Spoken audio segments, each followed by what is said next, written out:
Bye. Now I have to quickly find my podcast. It should be live now. Take your time. I'm trying not to take my time so you get to experience most of it.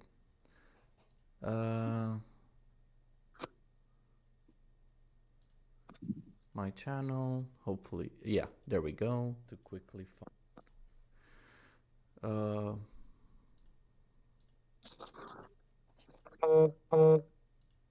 I heard that.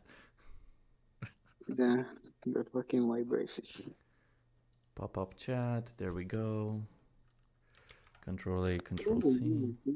Posted a new video. Check it out. My favorite. Okay, I think chat should be working now. Awesome. Yay, we got it done. I'll probably tomorrow rewatch this. You're a bit muffled. What? I'll probably rewatch everything tomorrow. Oh yeah. You don't have to force yourself. Like you can always leave whenever you want. Anyway, I assume everybody besides Shadow plays War Thunder a lot. So, should we start with the newest update first, since it's the biggest topic so far? Well, why not? Alright. I mean, this update which is coming now or the previous? I'm referring to the new update, the Aerial Ace or something. How is it called? I haven't been keeping up with it. Yeah, Ace of something like Thunder? that. 1 second. Let me go to War Thunder official server. War Thunder. There. Oh, it's the Alpha Strike. Oh, all right. So the newest one then. Yeah, that, and we're gonna talk about the AIM-9Ls. A9Ls. Sorry, Alright. the AIM-120s. AMRAAMs. AMRAAM. I was about to And say. overall Fox 3s. Roger. So, how are the new AIM-120s in the test? Well, if I have to be sure, I like them, and in my opinion, they are very good. And they are fixing the game, basically. I mean, the fact that every nation received almost every nation received the Fox 3 missiles is very cool, and this is balancing the game very well. And the only big problem for now to fix is 60v60 battles, and then top tier will be, in my opinion, enjoyable. So yeah, they are working pretty good, but there are some things that shouldn't work like that. For example, if I shoot an AMRAAM from 40 kilometers to someone and immediately remove the lock from the enemy, the AMRAAM shouldn't hit no matter what, because like the battery will just die before the target will be reached. So yeah, some details, but overall I think it's good. All right. And Lupin, do you know anything about the AIM-120s so far? So I haven't looked at the actual AIM-120s in War Thunder, but I do have some experience with the AIM-120s in DCS. For example, a couple of days ago, I was flying recon missions, just an aerial strike from these Su-27s from that were coming into my airspace. I had to just shoot them down. I had 4 M120s and 2 Sidewinders. Anyways, I think the AIM-120 is a very interesting missile. It's very good. I haven't seen its capabilities in War Thunder, but I have been hearing a lot of talk about how like 60v60 is just too much for a very small airspace. The game can that you can actually fly in within the game. I assume Shadow knows nothing about this. To be honest, I'm just thinking, what the fuck are y'all talking about even? So, okay, this is good for context, because if somebody says that like some crazy stat or some stupid idea that War Thunder implements with the AIM-120s, he is our like final frontier. Like he's basically the casual, doesn't know much about War Thunder player, so he's their target demographic basically. So, again, I also know only about the AIM 120s based off of DCS, since Dart has been teaching me how to fly the F-15. And question: can you shoot the AIM 120s without getting a lock? Yes, Yes. you can. In Not War on the Thunder, I long mean. range because it won't catch the target correctly. But for example, 10 miles, shouldn't be any problem. So correct the speed. AMRAAM, the AIM-120 is a Fox 3 missile, which means it has a radar in its nose. I'm Yeah, pretty sure exactly. a lot of people that fly DCS know that. So, like he said, if you're really far away, like 40 kilometers, you're not gonna hit it. It's just gonna go into the water or into the ground. But if you're really close and you're just saw him on your radar, or he's like right behind you and you're in a dogfight, and all you have is AIM-120s, you can just shoot it and pray. Yeah, it's My very main question cool is for because War for- oh, Thunder. sorry. Like, considering Dart played with them in the War Thunder, can you just fire them? Like heat Sadly, seekers, for no. example. Sadly, no. But to be honest, it will be pretty fun because a lot of people will do that. This would be a lot of team kills. So Yeah, that's what I'm referring to. Like, yes, we can basically we can judge them against the DCS ones, considering the DCS ones seem to be accurate 1-to-1 question mark. well, not 1-to-1 because of course it's classified, but it's Well, like yeah. the best that the we best we can have got. on civil markets. Yeah. Yeah, I'm only comparing them to DCS. Well, the thing is, considering that DCS gets almost everything damn near accurate without stealing secret documents like War Thunder does, and War Thunder gets secret documents on a daily basis, yet they keep being unfair to certain like airplanes, missiles, tanks, you name it. Well, it's all about what the game was made for. For example, like War Thunder was made to have fun casually. It's not made to be like an actual one-to-one sim fidelity type of thing like DCS is. Yeah, but we have mass to know the thing they're calling the War Thunder simulation game. So Yes, I was about to say there's an argument to be made. If you're gonna name a game mode in your game realistic, and you're gonna have a Mirage, which in real life had a more powerful engine than the frame could handle, and in War Thunder realistic, you have 100% thrust, not even web, just 100% thrust, and the wings rip themselves apart.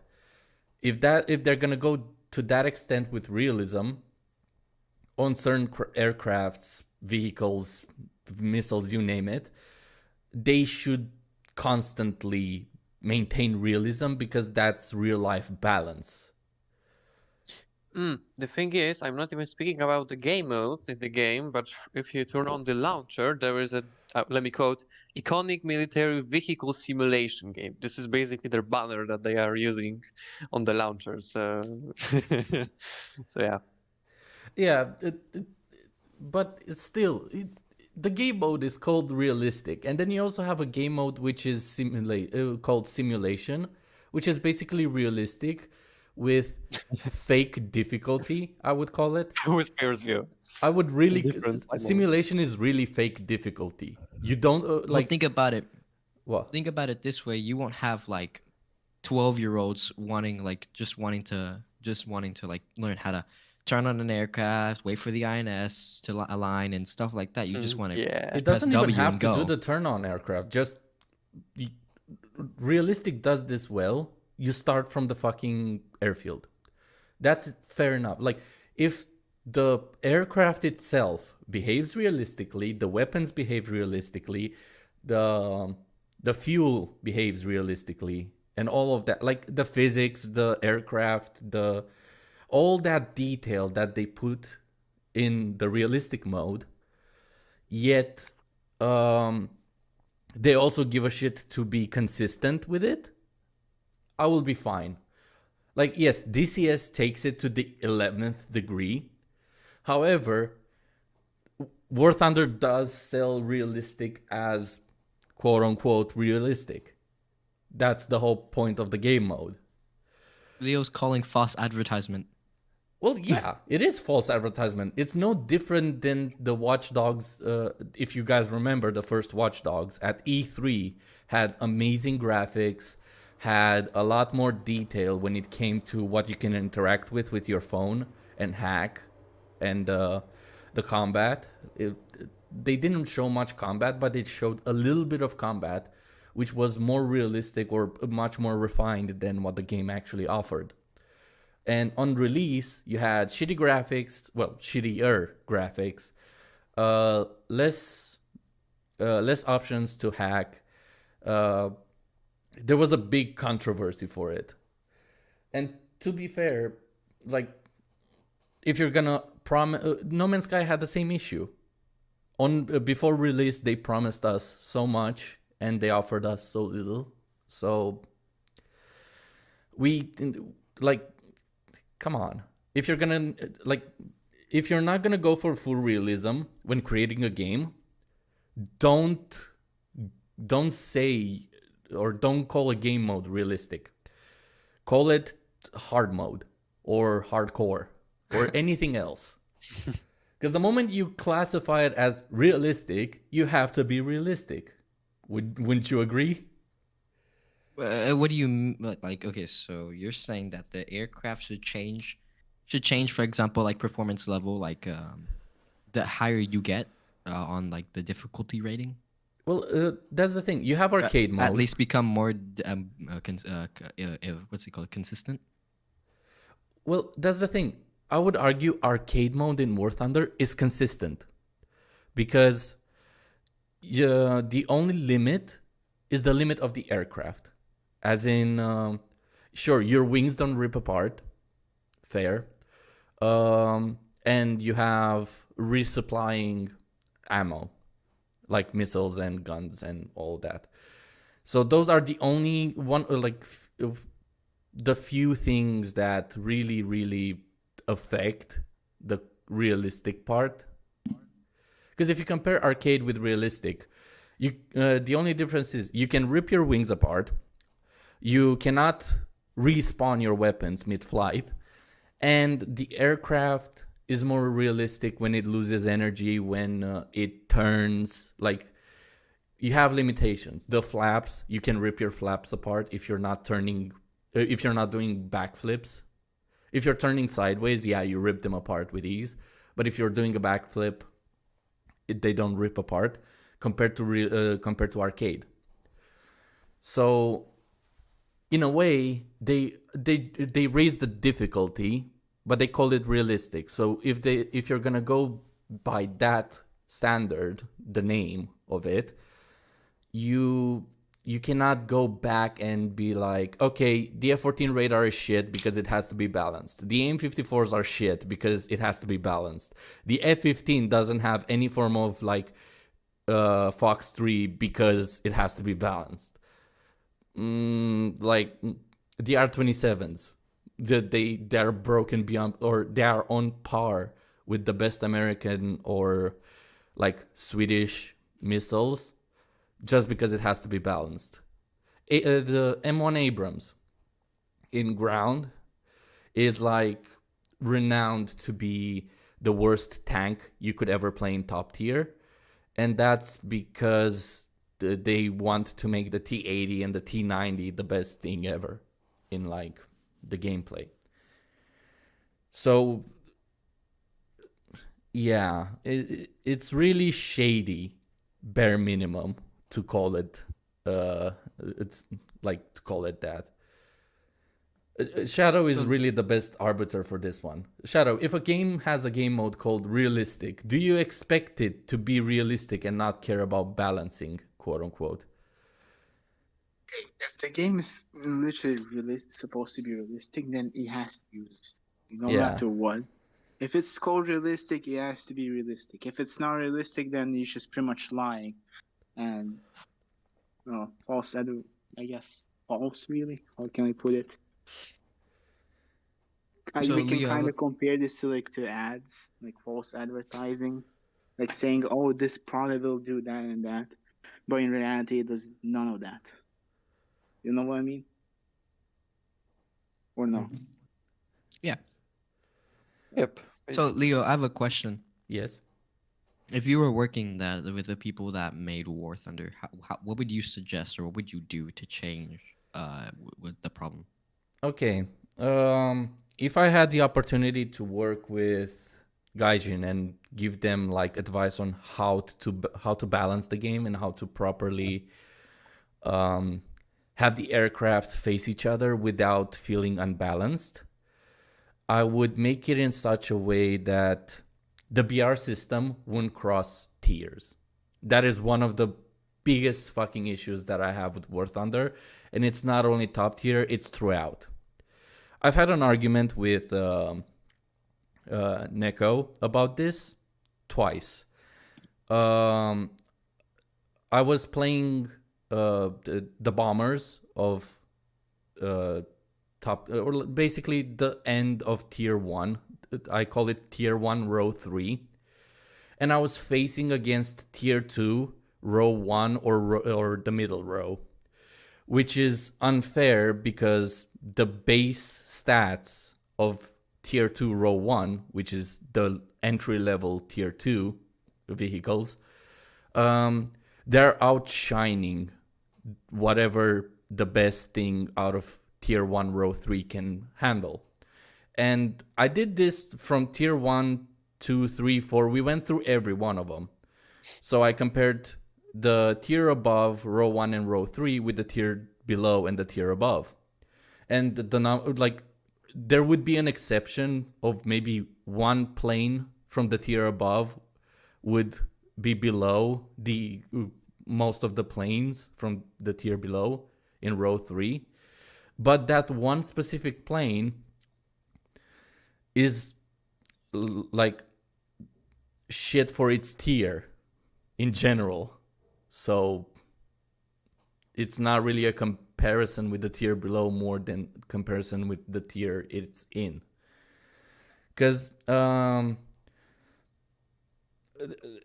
like if I'm gonna use a tier 1 plane, I don't expect to face tier 2 planes at all. Like why would you have a tier system and a BR system that makes the tier system redundant? Just have a BR system and don't have up tier and down tier. You're playing 1.7 BR, stick it to 1.7. That would be the most consistent way to keep matches balanced. Only 1.7 planes fight in 1.7. You don't get maybe a 2.0 or a 1.5 or whatever other BRs are near it. You could argue it, but when you reach top tier, it really becomes a huge problem because in the F4S you're facing F-16s. Just because you go from what, 10.7 to 11 or 11 to 11.3. There's even better example of the F4S. Look on the F104. This is the plane from the 50s, right? Yeah. And on the down tier, it's facing the planes from like, I don't know, but the planes like MiG-15 or F-84s and etc. But if up tier, this plane is reaching the planes right, I don't know, planes from 90s, like the A5 or the planes with 30G missiles. I mean, okay, you can dodge some of them, but not really. So this is like 1-0 difference, and this 1-0 difference is, I don't know, 40, 50 years. This is like horrible. Yeah. Overall point is the BR system makes the tier system redundant.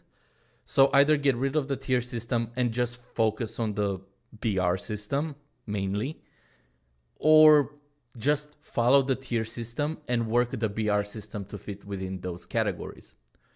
You can make them to both like work together in harmony, but the moment you have the BR system cross between tiers, That's where the problem arrives. And it's very noticeable when the F-14 came out. Like, you would have F-14s in like lobbies with A-10s, F-5s, and anything below, because quote unquote, there's not enough people with the F-14. I fucking doubt it. I fucking like when the like how many players does War Thunder have overall compared to how many players are new? Let's for the sake of the argument, let's say half of the like they have 1 million players, and half of them are old players that have reached top tier. You have theoretically 500,000 people with top tier. So you could have literally a lobby of 16 F-14s against a lobby of 16 MiG-29s. That's what? 32 players in total? Uh-huh. Yeah. Can you not find 32 players at the same time around that BR? That is bullshit.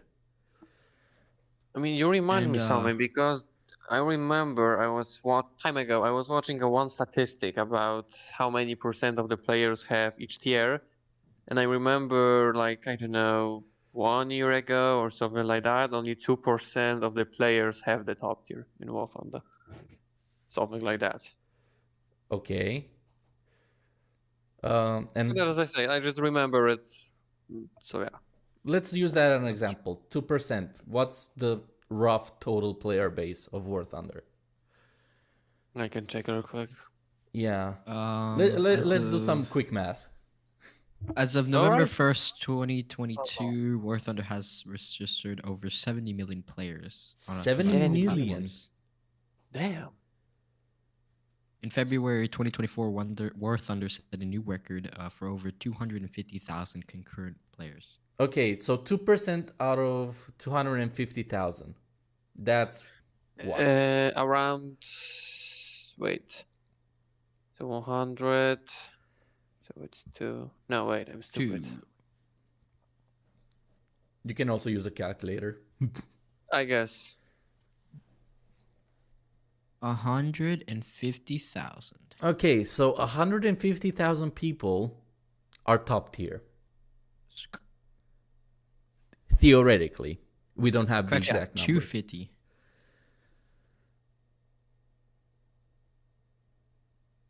Wait, what? 250. Oh, 250 players out of everybody is top tier.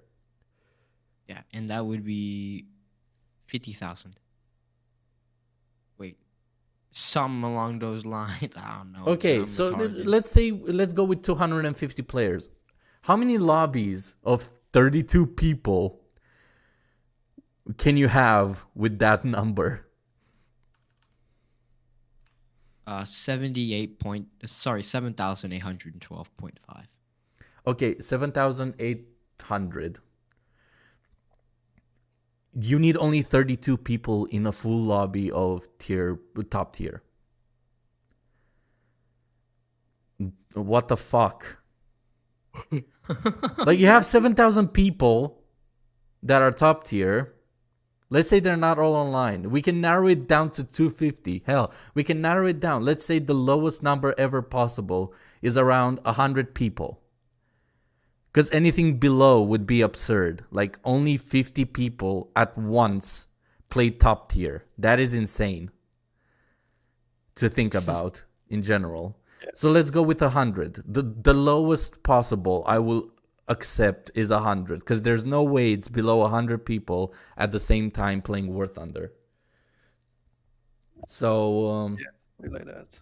yeah, you have at least 4 lobbies going. No, sorry, you have at least 3 lobbies and a half going Yeah. Something like that. on the bare minimum.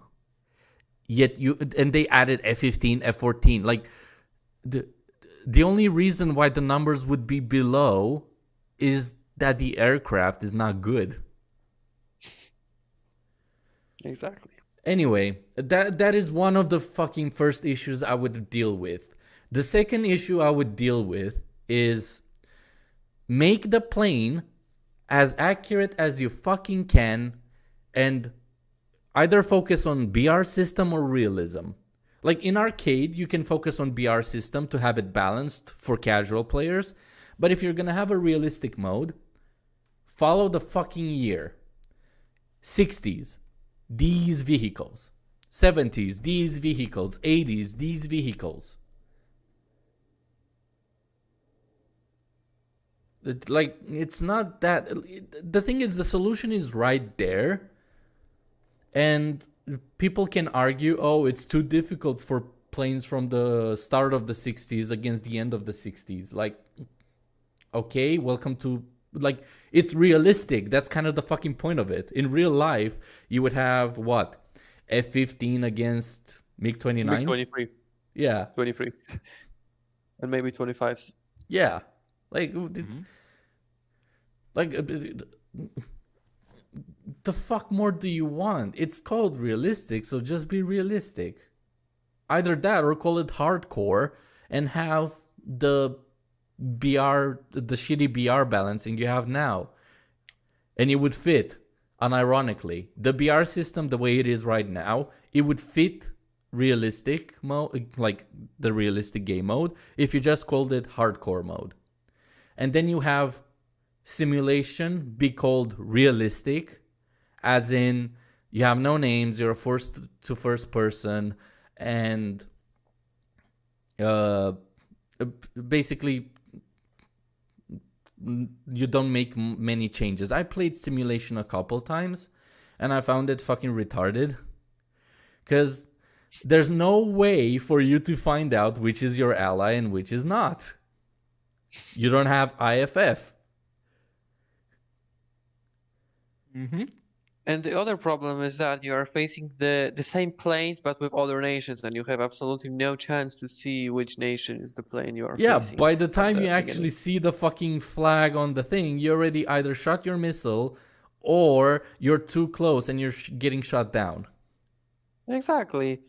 But the cool thing about it is that my friend searched in the files of the Wolf on the dev server, and he finds the data link pod inside of the file. So maybe we'll get the data link pod. That would be really, really helpful with every situation like this, because yeah.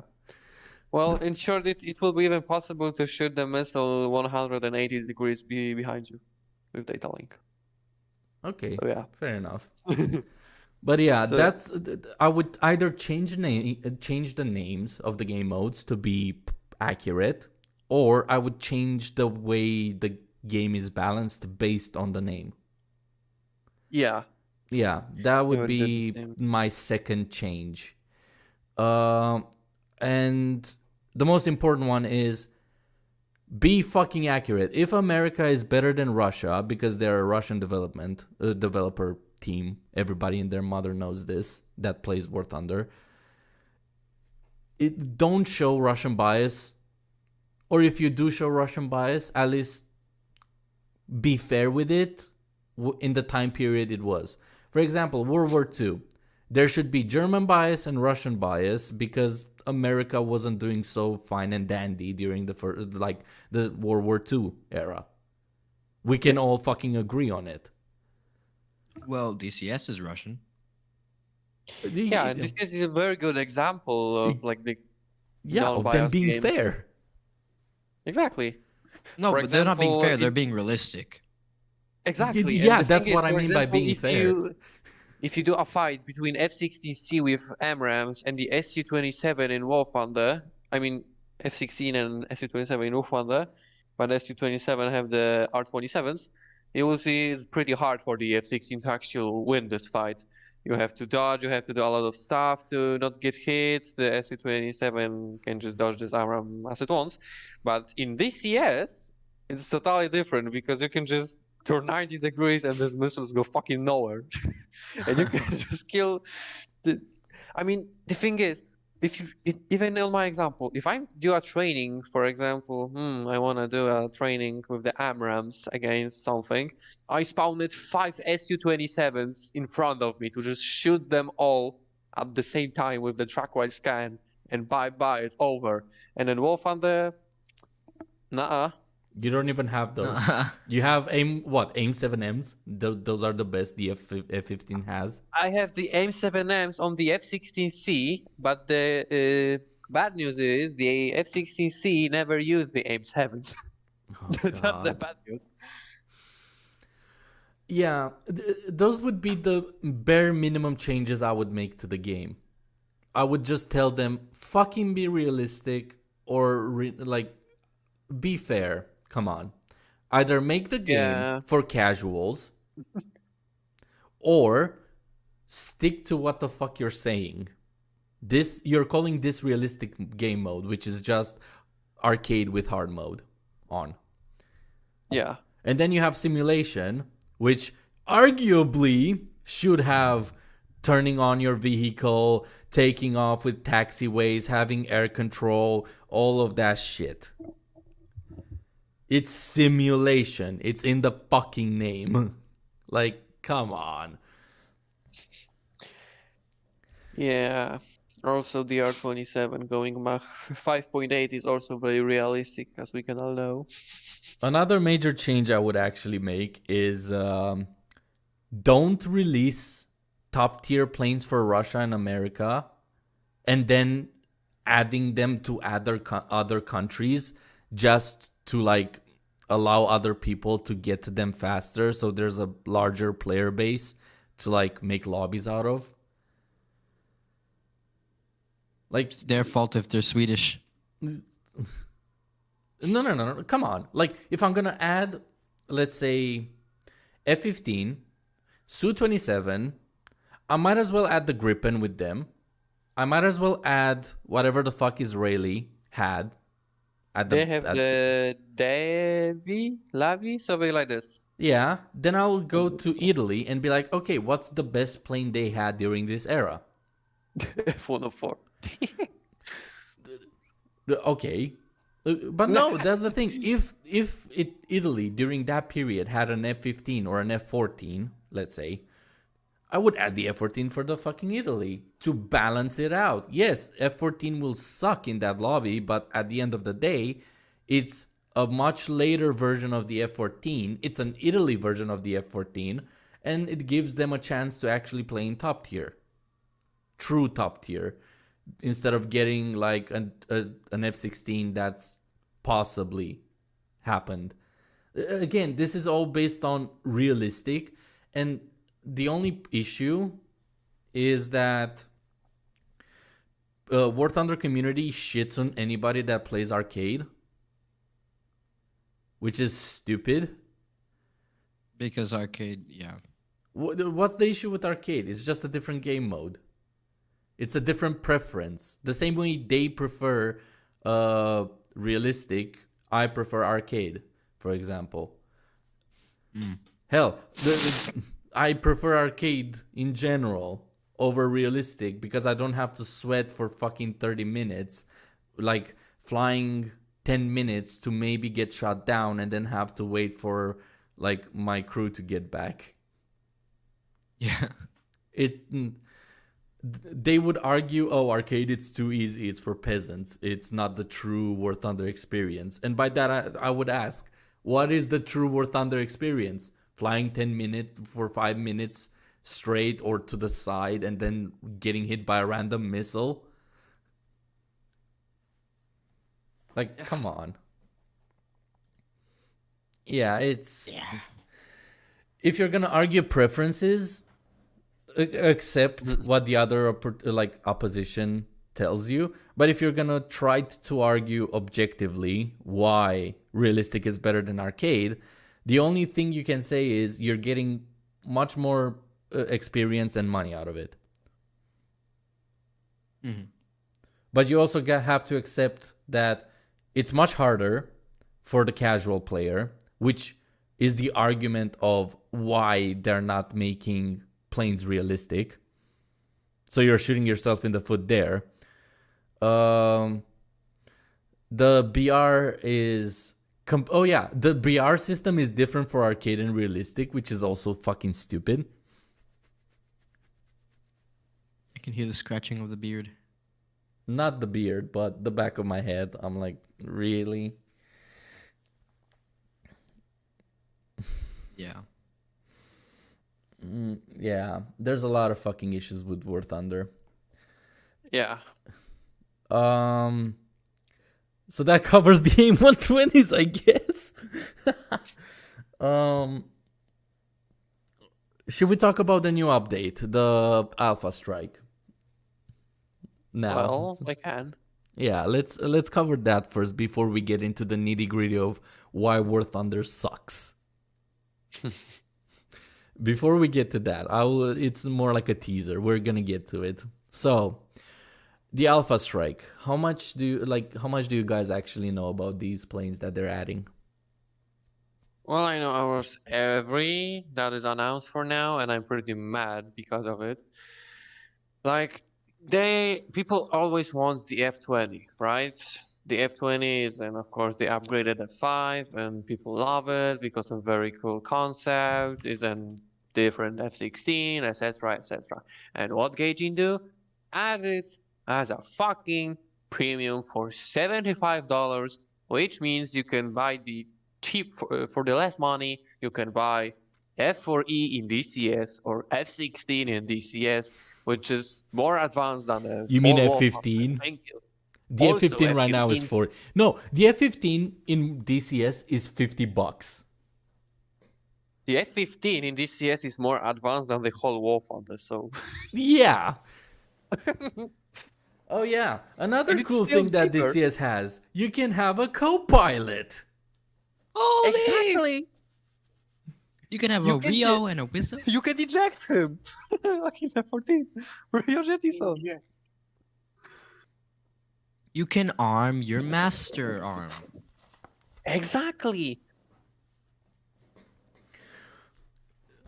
Or you Yeah. can. I don't even know. You can do air-to-air refueling. You can help your teammate while in need. Nice Well, I one. Yeah. remind Take that 8 AMRAAMs.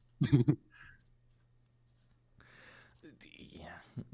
Oh, by the way, just a small. Oh wait, no. I'll leave this question for later. Right? But the F20. I don't know anything about it. I don't know why people are hyped for it. Mm-hmm. So, any criticism you have or any problems that the F20 has? Hey, that F20 kind of looks like a F5. Yeah, I because was it about is to say F5, it literally but- looks like an F5. I mean, this is the evolution of the F5 because the thing is, instead of 2 engines, F20 have one big engine from the F18, if I remember. They are pretty similar to each other. And this is like the F5 on the steroids. It have more missiles, more advanced missiles, better radar, better avionics, everything. Like in the real world, it was a little bit worse F16. And this is why the F20 doesn't exist for now, because the F16 just takes over. So yeah, this And is why it's the worth F20. $75? Yeah, as I said, it's You, more I'd rather expensive buy. than the DCS modules. Yeah, It's I'd just rather buy funny. the DCS F5 than just spend 75 Not bucks even on the this. F5, bro. You can buy a fucking F15. Yeah, Or, just buy an I don't know, F15, man. F16, No, F18. hold on. You can buy You an can buy 2 F15 planes with that type of or money. 2 planes. Yeah. Exactly. Or the Apache, or fucking anything. That's, Or F4, yeah, that's bad. the best DCS model right now. Oh, Yeah, that's. So, I think they're just trying to milk the community. No Mm. shit, Yeah. Sherlock. that's the biggest problem with the War Thunder, the studio. This is the biggest War Thunder problem. Yeah. Mhm. If I can change one thing in War Thunder, it will be the studio. Because the other studio will fix the game slowly. The thing is, I wouldn't change the studio. I would change the bastard in charge of the studio. Well, same thing. Well, I mean, no, because not the same thing, but the same effect. thing is, if you look at War Thunder on paper and like on surface level, it looks amazing. It flies amazing. Like the developers, the coders, the lowest tier in the company actually put in a lot of hard work, Yeah. and Yeah. it shows. Super version. Like the developers themselves, the people that code the game, yes, like props to them. However, I feel bad for them because I'm sure as hell they hate coding this bullshit.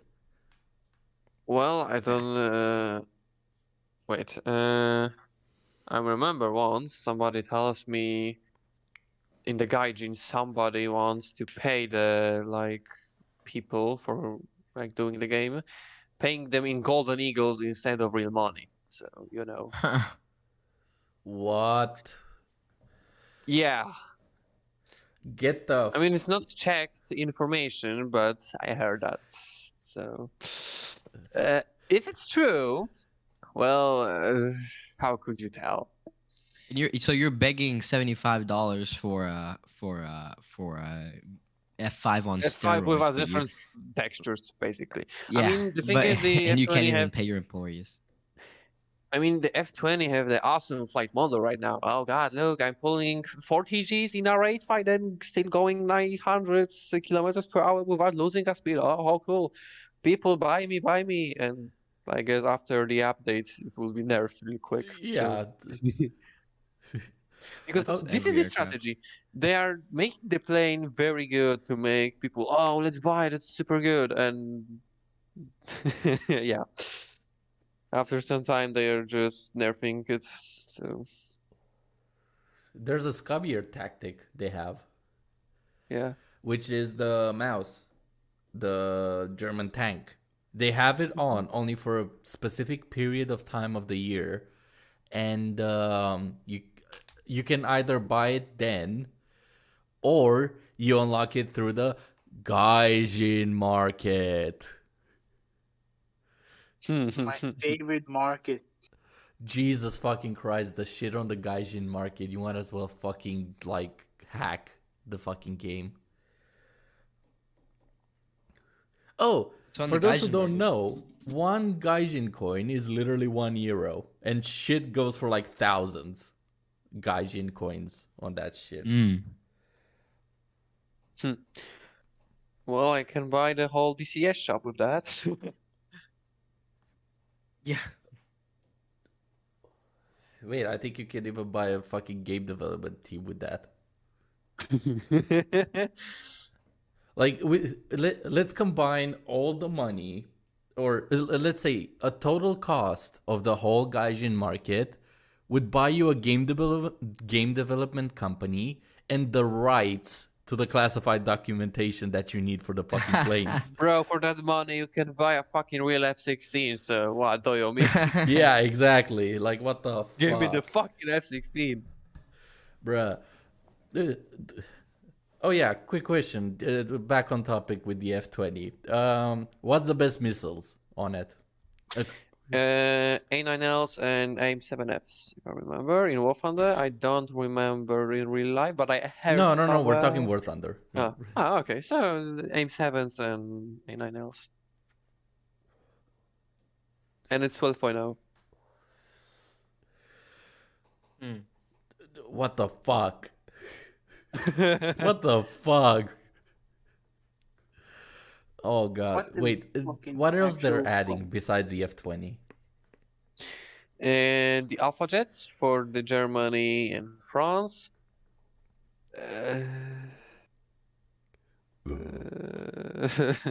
God. Wait, what else? What else? Didn't they add Some- Hungary shit too? Oh yeah, the whole Hungary Hungarian stuff. aircraft line. Did they make Hungary its own nation now? No, Well, it's they just a added it to copy the and paste. Italian. What the fuck? Yeah.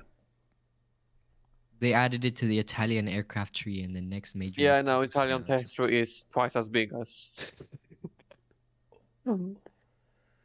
So yeah. Jesus Christ.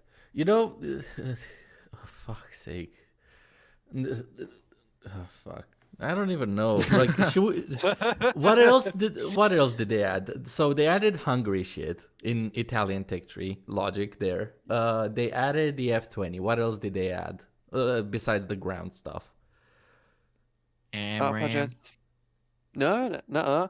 They are saying, or I heard someone, they are saying the AMRAMs won't be added this update by the next update. So yeah.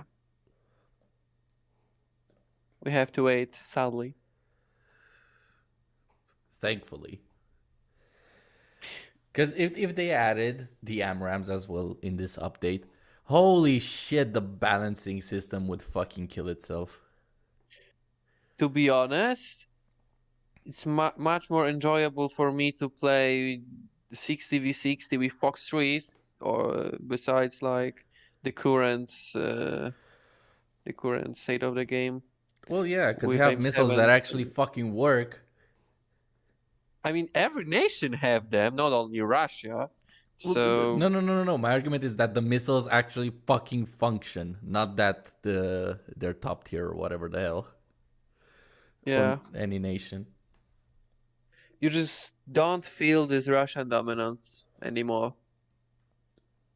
I mean, any nation is dominating top tier on this special event. Yeah, it's skill based, which is what the game should be. And it's even balanced pretty good because, for example, we have the Mirage, right? And the Mirage have the Mecha missiles. And for example, they are turning 50 Gs. And this is the better missile than the AMRAAM for now in War Thunder. But for example, the F-16C is a better platform for the BVL missiles than the Mirage. So this is like countering each other. Yeah, they're mean, the balancing thing- each other. Yeah, that's what I mean. Yeah. France have better missile, but USA have the better plane. Yes. But yeah, as I observed, the Russians have the worst plane there because it's a fucking MiG-29 SNT that didn't have any fucking flight performance, and those R-77s are the worst Fox 3 missiles right now because they are the heaviest, the biggest drag they have, and they are the more heavy. So it's bleeding energy very fast. And Is there anything else we have to cover with the new Alpha Strike update? Let's think. Yo, that was perfect. Apple users, eat your heart out. Oh, maybe the only one thing. Why they are adding the Gripen C to the Italy, aka Hungary, and they can't add a fucking Gripen C to the Sweden? Because if they added the Gripen C to the Sweden, they would have to add the AMRAAMs. Otherwise, Well- it would be no different than the Gripen. Well, Besides what? Engine power and a bit of mobility and radar. makes sense. But the thing that doesn't make sense is the F-20 is a rank 8 premium, so it's the highest ranked premium in the game right now. Jesus Christ. Yeah, this is why it costs $75. Okay, I think we should just jump right into the topic. So, Yeah, do you guys think that War Thunder is an objectively good game? that's a hard Never question. tried Very it broad.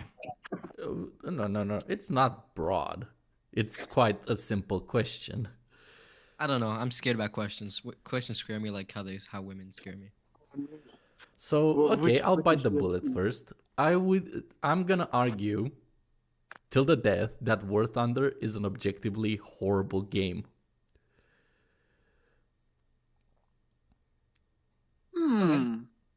Well, Mm. if I have to be objective, I would say something like that.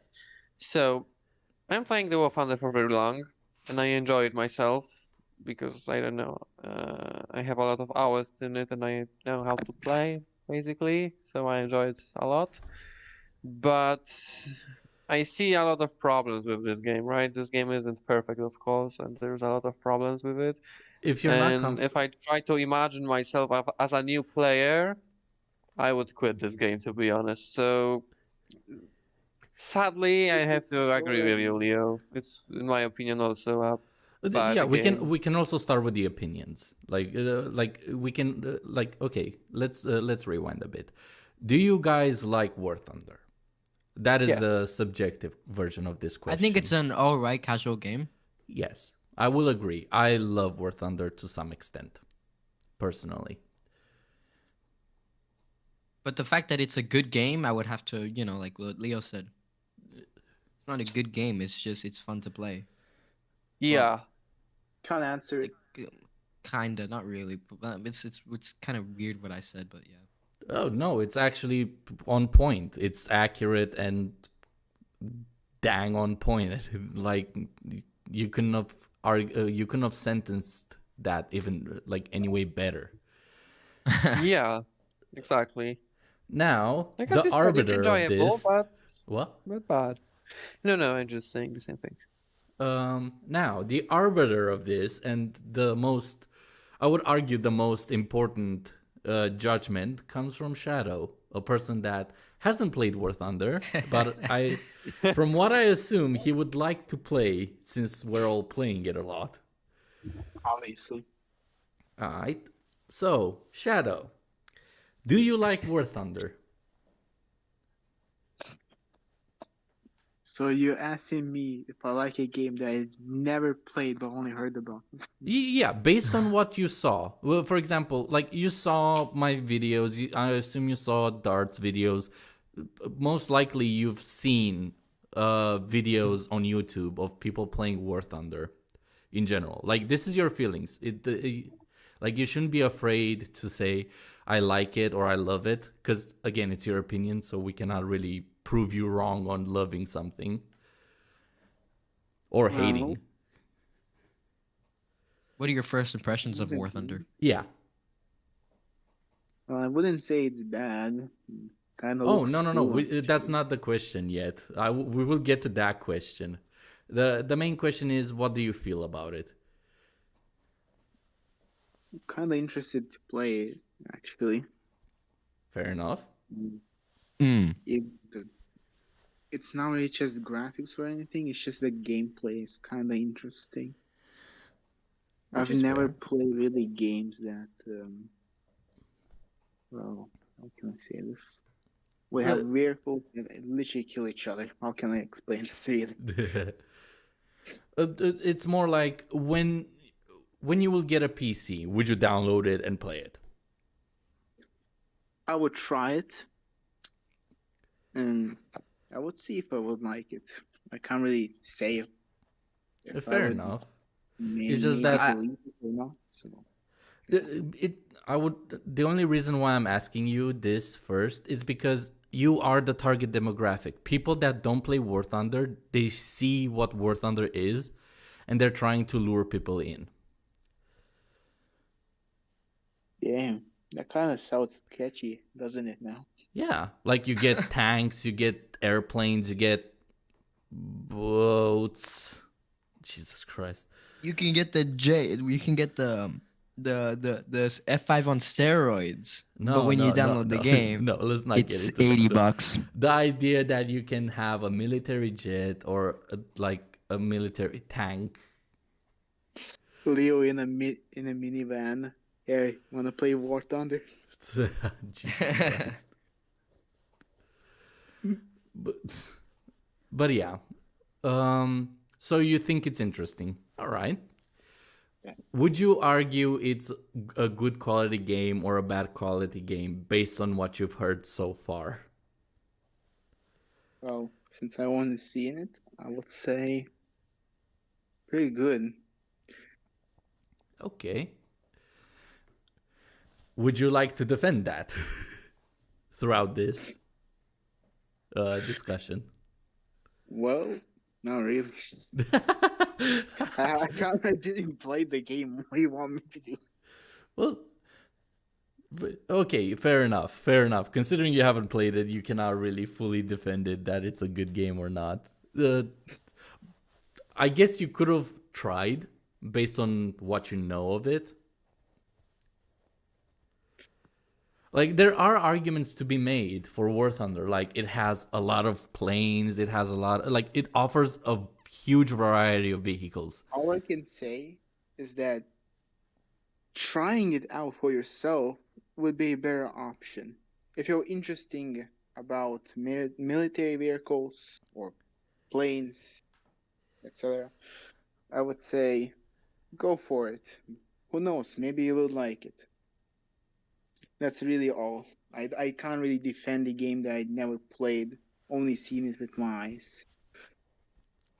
Fair enough. So, now let's rip this pile of shit apart. So, what do you guys think is the biggest problem with War Thunder? It's Gaijin. rating. It's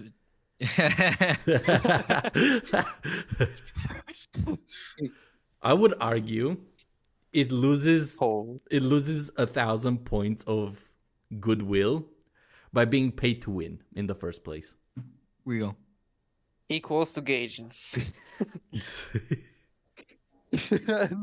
I mean, Like, Gaijin. like this is the EA on steroids, right? yeah, So, yeah. Yeah, let's start with the core. The whole premise is that it's a pay to win game. That right Because there it's a alone is 1,000 points in the minus. So they this is really the have best to of make up for all of that. there's one cool thing. I mean, cool thing. The thing is, the pay to win is not that like I don't feel it that much when I'm playing, because if the higher tier premium somebody will buy, the harder he will be fucking killed every time, because he have absolutely no game sense and absolutely no skill to do anything. So it's basically 3 points for me every match. So yeah. Here's where I have a counter argument to that. Oh. Brace yourself for this one. I was gonna say Tier the 1 same. premiums. So, All right, you got me. let's say you played War Thunder all the way until tier 4. You managed to get tier 4 or you managed to get to tier 5.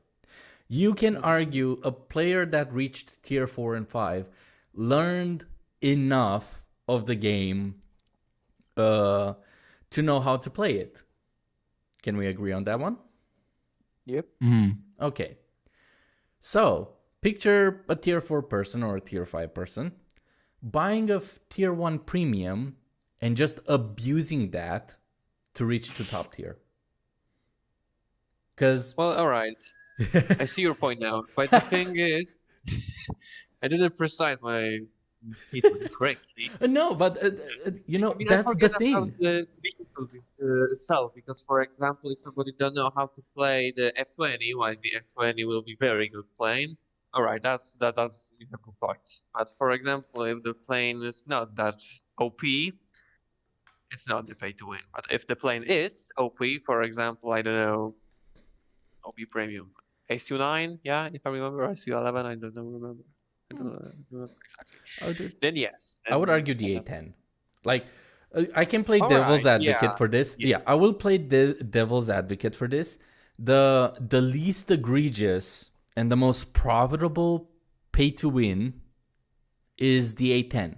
You get the Su-25K. Like, the Su-25K is the most broken pay to win for what you pay for it. Or A4S / Yeah. all of these top tier premium. Yeah, jets. like they are the least egregious, as in you're overpaying for what you're getting. However, and they are amazing fucking planes to start with. A10, Su-25, depending on which country you want to play as. Yeah. I don't know much about Germany because I'm not gonna fucking touch Air Germany because of the We don't have to speak BF-109s. about them, no worries. We don't have to We speak don't about talk about that.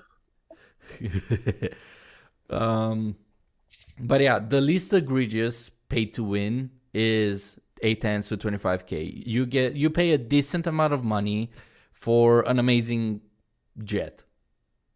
Like you can quite easily pick up the game. Like if you're tier 4 and you buy the A10 or that's to 25K, the only difference would be right, I missiles. agree.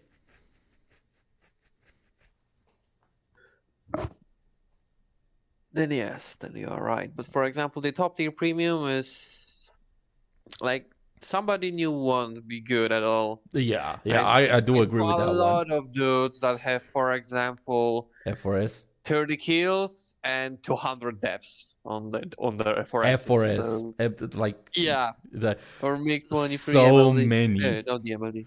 I've killed So, yeah. so many F4Ss in the F14 because they don't know what a missile is. Exactly, but the missile, no. Yeah, the missiles are good. Unironically, the F4S radar is better than the F14 radar. Exactly, that's another thing. That's the stupid part. Another thing you just remind me that another problem in War Thunder are radars. Oh, For hold fuck's sake. on. This is a preview. We're getting to the radar part. Right now we're at the pay to win part. This is the platform we're building our arguments on. My favorite. So, pay to win. It's unfair when you go to very, very top tier. It's unfair when you go to the tier 1 because if you're an experienced player, okay, we need to bring this up because many people might not have this information. And I didn't know this until like half a year after starting the game. When you research a tier above or like 2 tiers above you, you get taxed on research points. Yeah. And money and stuff. Yeah, so, the whole point of premium planes is that they don't get taxed. So with the A10, you get 100% of your research plus the bonus of the premium plane into any tier. So I can research the F15, I can research the tier 1s. Yeah. Well, they are taxed, but you won't feel it that much because you still have a booster of the normal plane, even if you are researching the 2 eras above it. Oh, they changed it? Because last I checked, premium planes have no tax when you research or like make money. Well, I observed that when I was researching the USA, because when I'm playing the F86, when I was trying to research the F16, I remember when I get really low RP every battle, and when I hop onto the A10, I do less in a battle. I get a lot of more points, even if the RP you're percentage boosting. is... Okay, you're Yeah, the boosting my boosting, argument. Okay, fair enough. I was a bit concerned you were going the opposite way, as in like the premium vehicles actually have tax. It's just that it's very, very tiny. Yeah, makes sense. Give me a second. Yeah, no problem. But yeah, it's really unfair no matter how you slice it because at top tier, the players don't know what to do. So they're gonna constantly die and lose money. Then you also have the low tier premiums, which you can grind all the way to the F15, F16, F14, and you don't lose experience whatsoever. The egregious part is, if you're playing with a tier 1 plane in a tier 9 lobby or a tier 8 lobby, you lose around 90% of the research you make. I could be wrong, but last I checked, it was around 90% loss from the research points you gained. Did you ask why? No, I said that's a lot. Oh yeah, I know. That's an insane amount of fucking loss. 90%, like let's say you make 1,000 research points, you get 10 fucking research points or 100 fucking research points against tier 9 planes if you're playing a tier 1 plane. It's insanely stupid. You should be rewarded. Yeah. I understand if it goes the other way around. Like you're playing in a tier 9 plane in lobby with tier 1s, which is impossible. because of the way the lobby matchmaking works. But yeah. Like, the tax is only to make the grind even harder. It's stupid. And then when the grind has finally concluded, somebody with the J50 that spent $80 on the game can just. Well, at the same time, I can. So, what I did was I played until tier 4, and with an F8F, like, I would load in War Thunder with the A10 and the F8F, which was my best plane at the time. And I would die in the A10 in a matter of seconds, but with the F8F, I would kill every F5 in my vicinity. I would get 4 kills with the F8, and I would get nothing with the A10. The and from what I've concluded, F5 players are fucking retarded. Yeah. I mean, I know the reason, because the F5 is a very good plane, and this is one of the best premium you can have right now. So, for example, a new player that wants to buy a new shiny plane, he wants to watch some videos and I would see what never other people recommend say. the F5 ever. Like, the F5 is the biggest lie and the worst possible fucking premium you could ever buy, at least for America. Like, I will disagree here. It's like one of the best premiums, in my opinion. it's the same That you price can as even the have. A10. Let's get that in perspective. It's the same price as the A10. You get AIM-9Ls on the A10. You get a better gun on the A10. You survive more in the A10 because in the F5 you're made out of fucking paper. And I have both. I own both of them. I played with both of them. The only thing that's good about the F5 is that you can reach a base in realistic before any other plane that's not an F5 on the enemy team, and you can bomb it and return to your, either return to the fucking airfield and replenish, or go straight into a dogfight, get 2 more kills, and you made a lot of money in research. That is the only thing. Yeah, it's a good plane to grind at tier 6. But compared to the A10, which has better missiles, higher survivability, you can fly the A10 with half a fucking wing. Gone. Like, it's very easy. And the gun is just broken. Like, the gun of the A10 is a masterpiece. I mean, yeah, but the thing is, the A10 is really slow. Yeah. And the F5 doesn't need to be like super strong to survive super damage, because it just won't be hit, so it doesn't need to. Because the thing is, the F5 holds energy like a fucking beast and turns like a fucking beast. So if you have any game sense and you know like any basics of dogfight, Which you can don't. smack enemy. That's the You can argument when you're starting. That's the part. Like, the F5 is good if you know how to fucking use it. You're a new player, I mean, and you have to everything. choose between the F5 or the A10 to buy. In my opinion, if it's easier to play the F5 than the A10, because most of the people can handle the fact the A10 is super slow compared to the other planes of this BR. I And will yeah. agree to some extent with that. Like, yes, the A10 is slow, but this is where I would argue that the A10 is actually superior, objectively. Because you're slow, you have more, you don't reach the battlefield first. So you're not getting bombarded by millions of, like, rockets. Because it's slow, you have more time to react to some extent.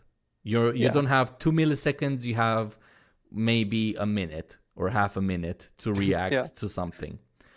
Because it's slow, and let's say you get to the point where you can fly it as efficiently as an F5, when you do get to a faster plane, all that reaction time, like all the things you have to do, which you have to learn, you can do them much faster the moment the pace picks up. It's kind of like the what's it called? The effect when you go to the highway, you go to top speed, and then you start driving back into the city, and you feel that you're driving 2 kilometers an hour, even though you're driving 60. Oh yeah, I know what you mean. Yeah, it's the same problem. Because you get the F5, you drive 130 kilometers an hour on the highway, and then you go to, let's say, lower tier to like enjoy the game, and you feel like you're going 2 miles an hour. With the I A10, have the same. you're constantly at like 100 kilometers an hour, which is not too hard or not as fast as the F5, but it's still faster than a prop plane that you're used to. Well, yeah, but another example of that is, for example, me in F104, because after I do a lot of dogfights in F104 against the F16s, F15s, blah, blah, blah, Yeah. after I sit in a plane that actually doesn't need to care about turning, holy fuck. This was too easy, but yeah, anyway, coming back to the A10. These slow speed arguments are very good, I agree with them, but there is one big, wait, how is this called? Not disadvantage, but cons. Yeah, it was a cons. You are an easy target, and everybody will trigger on you. Focus on you because you are slow. Because slow target is easy to hit. So even if you do a dodge, it's very easy to hit you because your vector isn't big enough. So an enemy plane doesn't need to aim hard. You know what I mean. If the Yes, plane is yes, slower, I it's do basically agree. I easier do to agree hit it. with you. A beginner would have a very, very hard time. So yeah. Also, my point is to use the speed of the A10 as advantage. You also need a skill because without it, you will just be dead. Yeah, but you do have the M9Ls and a cannon. So the thing is, in the A10, you're facing F5s, which is other people that also have the same amount of skill as you, which they will head to head most of the time. They wouldn't know to go above you and attack from above or below or any other angle. They would just, A10, and fly straight towards you.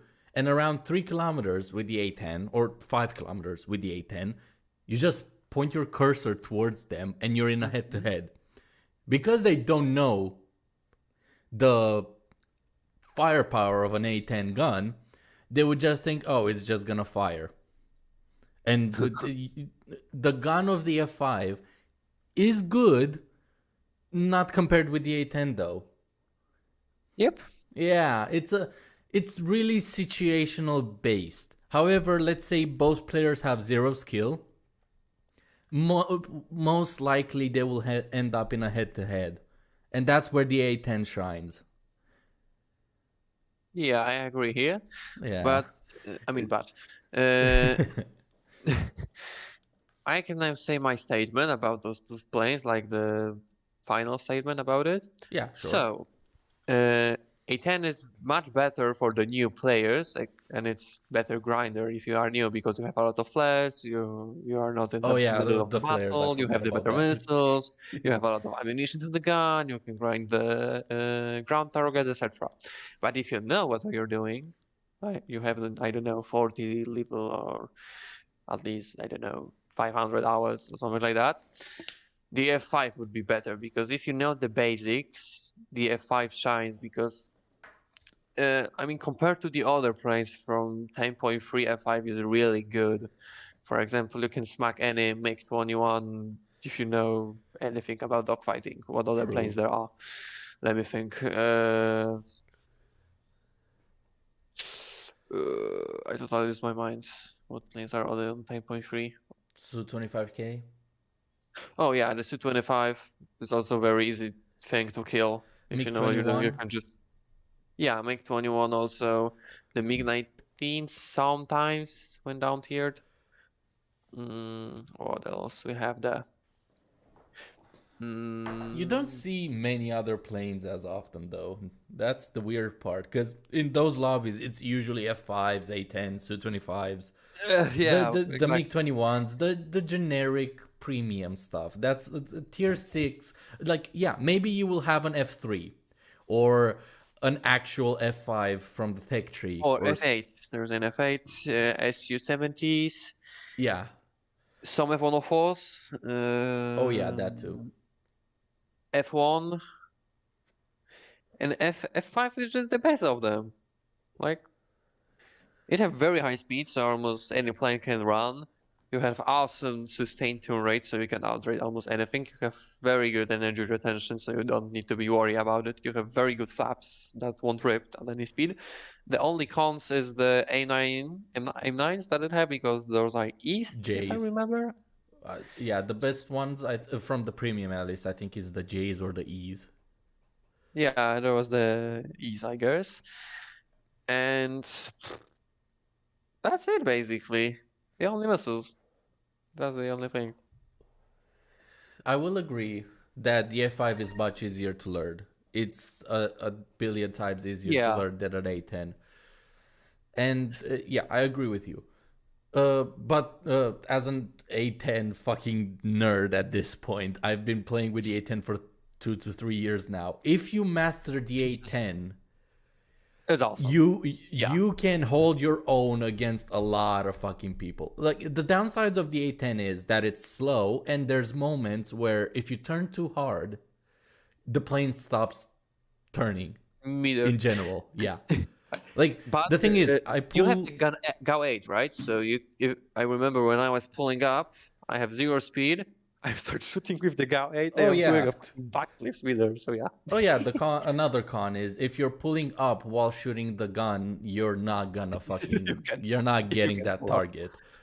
But see, that's the thing with the seasoned A10 player. Let's say we're maxed. Let's say an F5 player fully mastered against an A10 player fully mastered.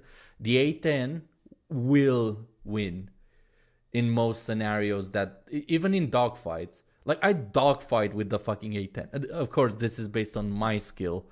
I could be wrong, but from my experience, I can dogfight in the A10 with ease. I can gun down a lot of planes that technically should outshine the A10 a lot.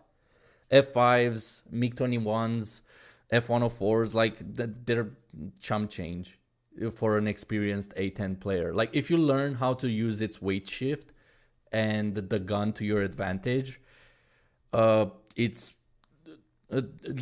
you fully master the A10, I would argue you're going to end up being a much better player in that tier than an F5 fully mastered. It's up for debate.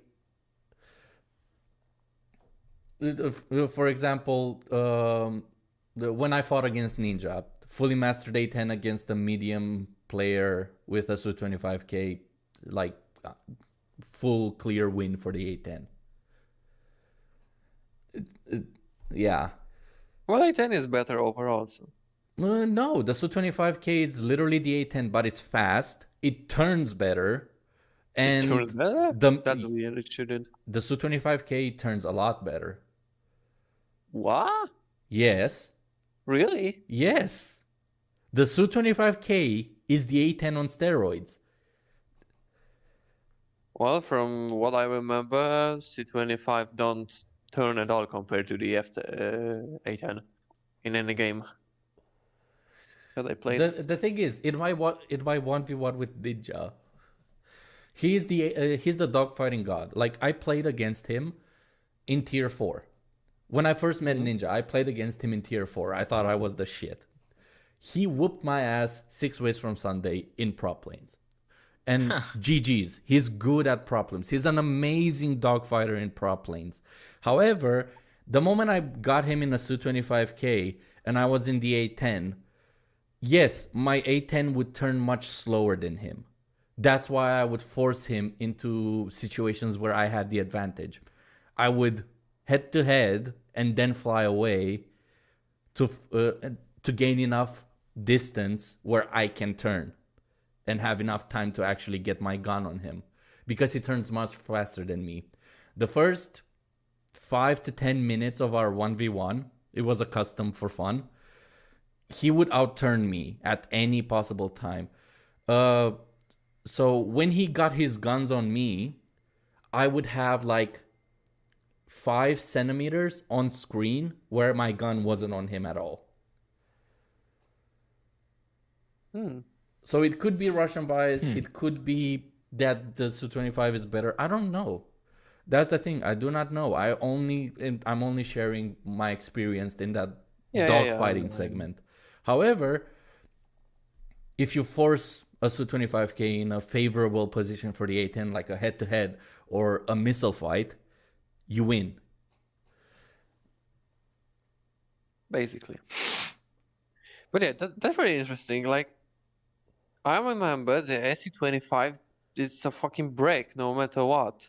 Like, Oh, it's a brick compared to the MiG-21s and whatever else Russia has. to everything. Like, I remember when I was dueling the SU-25s with A10 and I just do what I want with them. No matter what, I can just turn inside their circles. I can just sit down on their six real quick and goodbye, that's over. Yeah, but you have to remember, Su-25K is the same situation as an F5. They're a new player.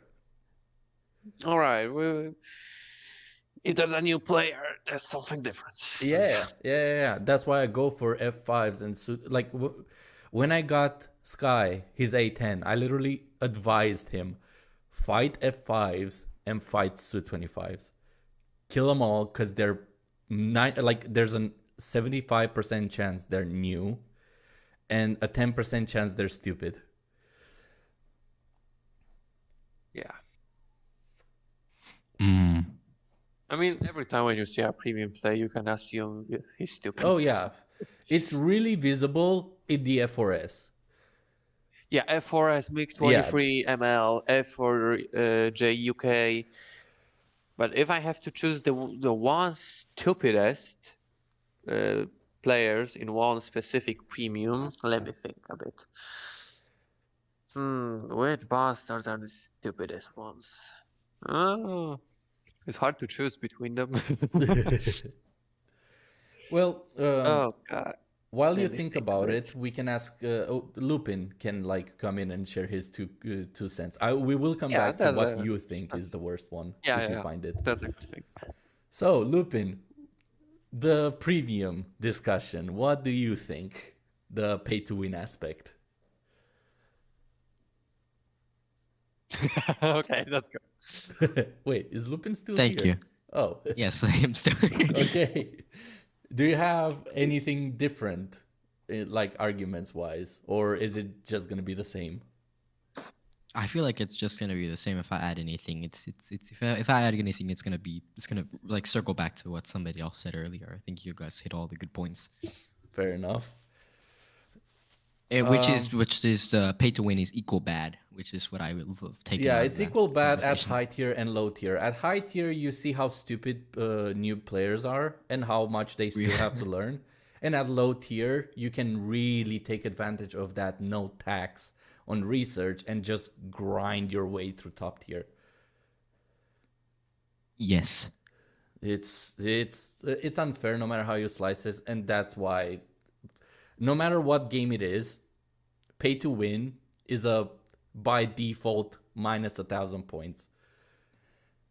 Same with FIFA, same with Clash of Clans. You name the game, and pay to win will show its ugly mug, and that's a lazy like game development thing that popped up because of FIFA and because of Fortnite to some extent. Yes. Bad equals pay to win. I think you got that the other way around, but fair enough. All right, guys. Wait, did you find it? Yes, Awesome. this will be the last thing that I'm gonna say today because I'm tired and I will go to sleep. Fair enough. But for now, after collecting all of my War Thunder experience, all of my 4,000 hours Oh god. of experience, after all of these dogfights, all of these kills, I can tell the most fucking dumb players that I ever met, and I don't remember any good player in any of this plane that I met is a motherfucking fucking Su-25s. For fuck's sake. Jesus Christ. Well, it is because it's Russian bias. People will say, just go Russia, Yep, it's the yep. best one. And then they would buy the Su-25. Really, I don't remember any good player in the Su-25. The only thing that I know about the Su-25, oh, is that just flying targets. He's flying just straight up. Okay, I can just hop on his 6. I can fire an AIM-9B from 500 meters and bye-bye. Thank you for kill, mate. That's it. Fair enough. I remember I was sometimes flying with formation with them, and they still doesn't see me. I'm just flying like 100 meters behind this thing, and he still doesn't see me. True, because new players don't know how to look back. Or around. Yeah, so this is why I'm trying to go ahead of them, and still I can like hop on his 6 again in the next 2 seconds, and yeah, do a war crime on a kid. What, does your missile have a bias for the cockpit or something? Oh yeah, when America fucking told us, like I'm not sure if they actually confirmed this, but Habitual mentioned that American weaponry has a bias for the cockpit, not the plane. Yeah. Oh god. All right. So that's it from me. Fair Today. enough. Before you go, are you gonna? You have the opportunity to promote your channel. Nah, I won't promote my channel because there's one more important thing, and this more important thing is, of course, subscribing and liking the Leo channel and podcast. So, I agree with this. if you have time, you can maybe check some of mine. That's your decision. But you must check the Leo videos. Otherwise, there will be some undetected F-35s rapidly approaching at your exact position, sending the fucking JDAMs on your damn PC. And if you will ask, oh, what is this red dot on my desk? It will be the laser from the pod that is showing the GBU 24 paveway free bump, your Oh, exact position. So. Oh, Or there is a second option. You can just subscribe to the Leo channel and be safe for now. Yeah. Thank you for that, mate. It Oh, was yeah, a pleasure so- having you on the podcast again. You are an amazing War Thunder player and an amazing YouTube creator, and you deserve a lot of fucking subscribers. Hope you make it to you're that 5K in the next few months. I hope so. It will be hard, but yeah, I will do my work. Well, So, yeah. objectively your videos are damn near masterpieces with Aw. maybe minor mistakes here and there if you're being pedantic or nitpicky, but at the same time you put a lot of work in your videos, and I full-heartedly recommend people to subscribe to your channel. You are an amazing friend and an amazing content creator. Let's get a Thank round of you. applause You for too. Dart One, ladies and gentlemen. Dark One, subscribe to him, mate. He deserves every view and every subscriber ever. Thank you, guys. All right, now it sounds like my parents' bedroom. Hey yo. All right. Have a good one, Alright. Dart, and we'll see have a you good again podcast, maybe guys. on the next one, possibly. Yeah, of course. Oh, yeah, and of course, if you are on my Discord server, go check out the wait, how is this called? The announcements, because there will be a link for this podcast. So if you want to send a Oh. link for friends to that podcast, feel free. Awesome. So yeah. See you soon, guys. And thank Take you care, very mate. much. for Have a good night. All right. Yeah. So take care, guys. Will do.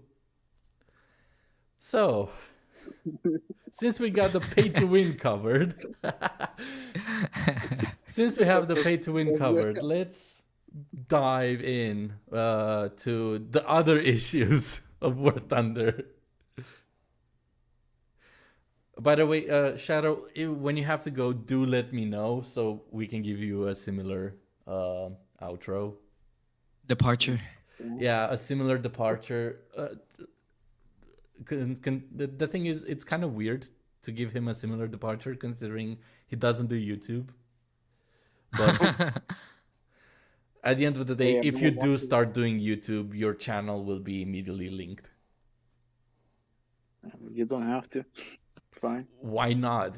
Like, you're a very cool person. No, I'm silent like Shadow. It's kind of I mean, hey, it's better than just being a loud, obnoxious YouTube content creator that screams and punches his monitors every day. Jinxie. fair enough.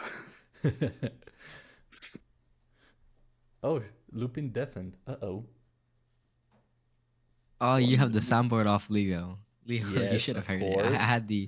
I had the outro song right as he left. It was so funny. Aw. You can Yeah, I do rewatch have it. soundboard off because of certain individuals on my Discord that abuse it for the wrong ways. The only Let me soundboard I admit it too. have always on, and I will always be welcomed to hear, is Arson's. Heck yeah. So, considering we covered balancing, pay to win, and inaccuracies with War Thunder, in terms of what the planes, weapons, and how the planes should interact, is there anything that comes to mind for you as a major issue with War Thunder? The fact that it's not very new player friendly. The funny part is that that statement right there is the reason why I argue constantly that DCS is a superior version of War Thunder. Yeah. And people saying that, oh, it's a different experience, you have to learn how to start the plane. There's literally 2 keys you can press to turn on any plane. It's called Windows key delete and Windows key end to like turn Yeah. on and turn off the plane on its own.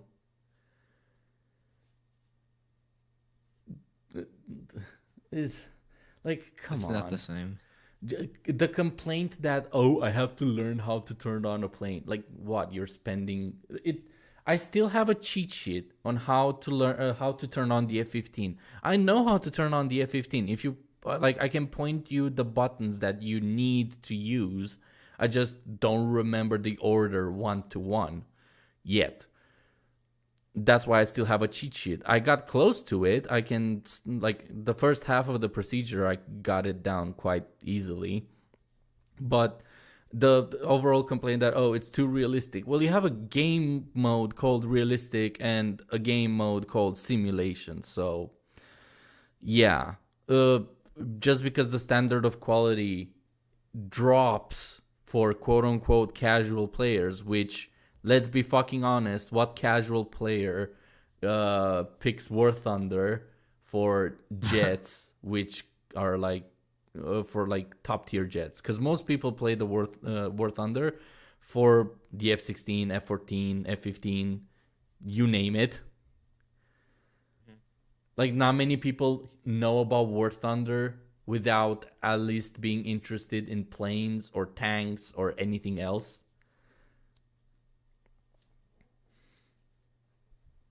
Yeah, it's no bueno. No bueno at all. Another major problem with War Thunder is the radar. The way radar works in War Thunder is stupidly inaccurate, because a radar doesn't get a lock or detect something, lets you get a lock or a full lock with a missile, you fire the missile, and it keeps lock on that enemy aircraft, and then suddenly vanishes. It either detects it or not. That's how radar fucking works in real life. You either get spotted or don't. The only time a target would vanish from your radar is if it goes stealth mode, which no fucking aircraft in War Thunder has the capability, or it goes out of your range, which is impossible when you and the aircraft are heading towards each other.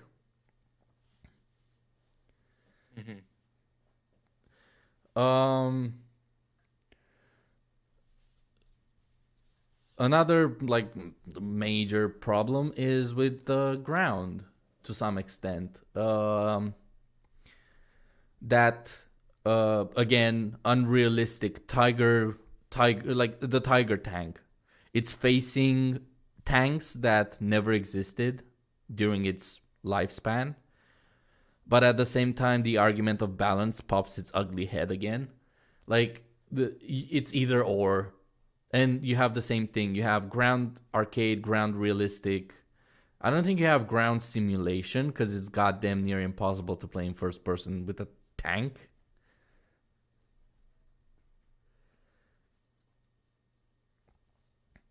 Yeah. Do you play any ground at all in War Thunder?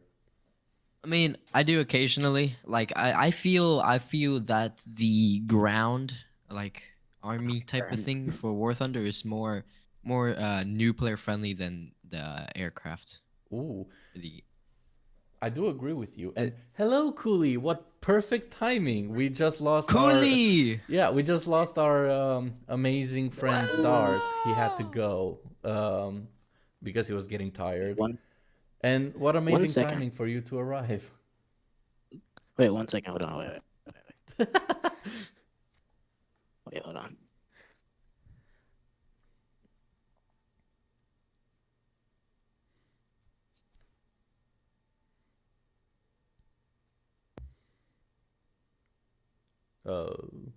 Hello?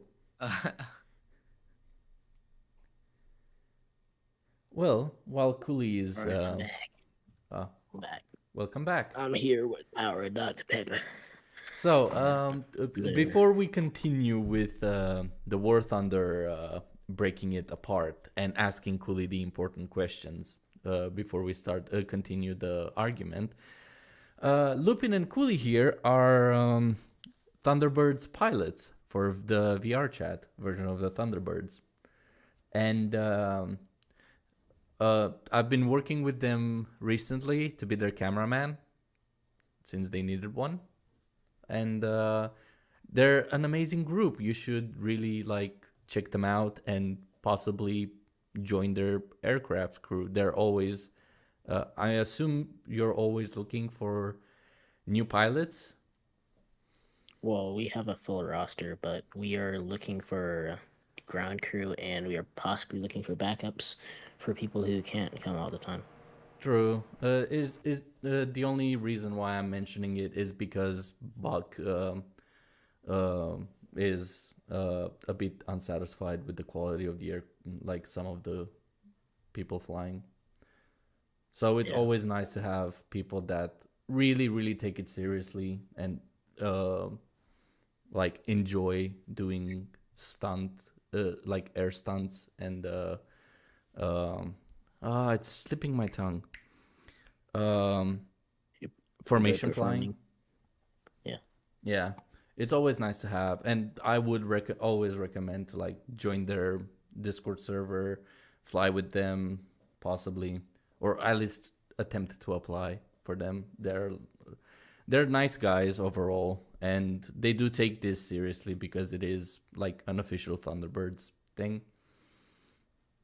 So give them a check out their YouTube's videos. I will put your link into the description. I will put also Dart's link in the description for his YouTube and stuff. So if you have anything to promote, you can always give it to me so I can put it in. Okay. Now, before we continue the debate, Cooley, question number 1: do you feel that? What do you feel about War Thunder? Do you like it? Do you hate it? What's your opinion on it? I don't dislike War Thunder. I don't like War Thunder either. It's just like I play it whenever friends are on. So Fair enough. yeah, I don't really play it for Would you just would you play say it by you're a myself. casual player? Um, I wouldn't say I'm a competitive player, but Well, no, by Hmm. casual I mean I guess I I'm a think he casual. Yeah. refers to you play a lot of War Thunder despite not being interested in it. I play it whenever friends are on. Really, for a while when I had premium time, I played it like every day, but now I just play whenever friends are on. Really. Fair enough. And now the important question, really, do you think War Thunder is objectively good or bad? Well, I think they have a lot of potential in their game. Could be better, but their game mode, well, their game's good. Their game modes and the way they market themselves, I think are bad. Ooh, Like the way they put like a price tag on literally everything. I don't ooh, think. that's an Like I think their interesting gameplay take. is good, but the way they do their stuff is bad. That's an interesting take. So far, me and Lupin objectively think that War Thunder is bad, or I would argue horrible. Lupin can either agree with that amount of bad. Bananarama. God damn it. But yeah, I It really think it's just an extremely horrible game, even though it has a lot of vehicles, or the concept of the game doesn't save it from the scrutiny of quality. yeah, I'd say if it was a single player game and they weren't marketing it as like all the game modes is realistic arcade, they weren't putting a price tag on everything.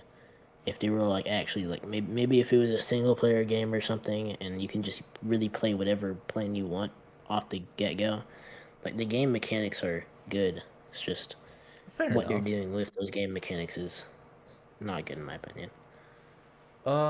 We, me and Dart really broke down the pay to win aspect of War Thunder. If you were listening earlier on the podcast, but No, if not, we basically concluded that pay to win is basically minus 1,000 points of quality, no matter how you fucking slice it, just because it's pay to win. And we went into detail how pay to win at top tier shows how unskilled or new players can't or aren't a match for the casual players or the more invested players in War Thunder, and how premium vehicles in like tier 1 are a loophole for quickly researching through the tech tree by exploiting new beginning players. yeah, I wouldn't say it's pay. I wouldn't say it's pay to win. I'd say it's probably pay to win faster because like you're not getting much other from there's like a few broken vehicles, but you're not really getting much like in performance compared to the other planes. You're just getting more stuff faster. You do get a plane that has no restrictions or tax on research, no matter which tier you research, and it also has its own boosts. So you get a 100% boost on money you earn by using the plane. You get either a 50% or 100% boost on research points on the whichever plane you're researching. Doesn't matter if it's tier 1 or tier 10, which doesn't exist yet, but you get the point. You also have a plane that's either balanced or of like kinda overpowered for the tier. For example, Su-25K, A10, the F4S, but that requires quite a bit of skill to fully use to its advantage. There's a few premium planes that are really easy to learn and really really benefit you whether the game wants it or not.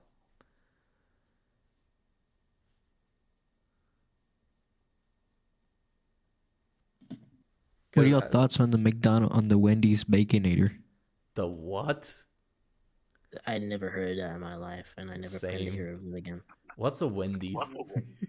What the fuck Oh, is wait, I that? know.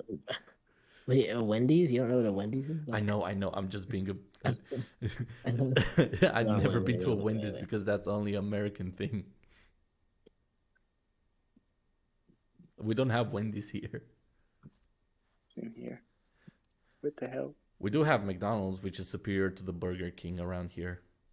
People like I've heard a am lot of so fun. Americans shit on McDonald's. I don't know how bad your McDonald's is, but the McDonald's in Europe is superior to Burger King in every fucking aspect, besides price. My dad went to Europe one time, and he says that he can second that. Like genuinely, Burger King here, you can only taste Burger meat. King, I burger. ordered a fucking cheeseburger with extra cheese, and all I could taste was the fucking meat. Ollie would like that type of I burger. wanna Okay. taste I hate those types of burgers. I'm sorry, but if I order a burger and like you get a thick bun, cheese, lettuce, you fucking name it, and you get like a half a finger thick of meat, and you can only taste meat, you fucked up your burger, mate. Like the burger had onion on it, or in it, sorry, and I couldn't taste any form of onion. It was just like all the taste was like swallowed up by the taste of beef.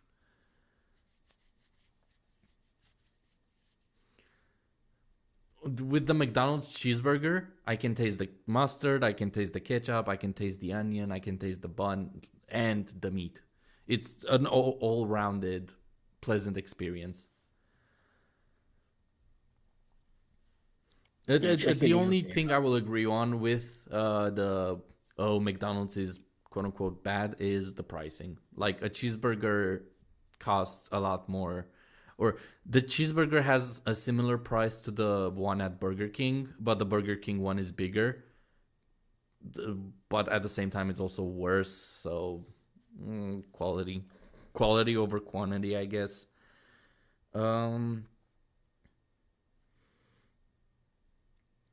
Yeah, Leo, when you get a chance, check your DMs on your Yeah, phone. yeah, I'm on it. I saw you DM'd me.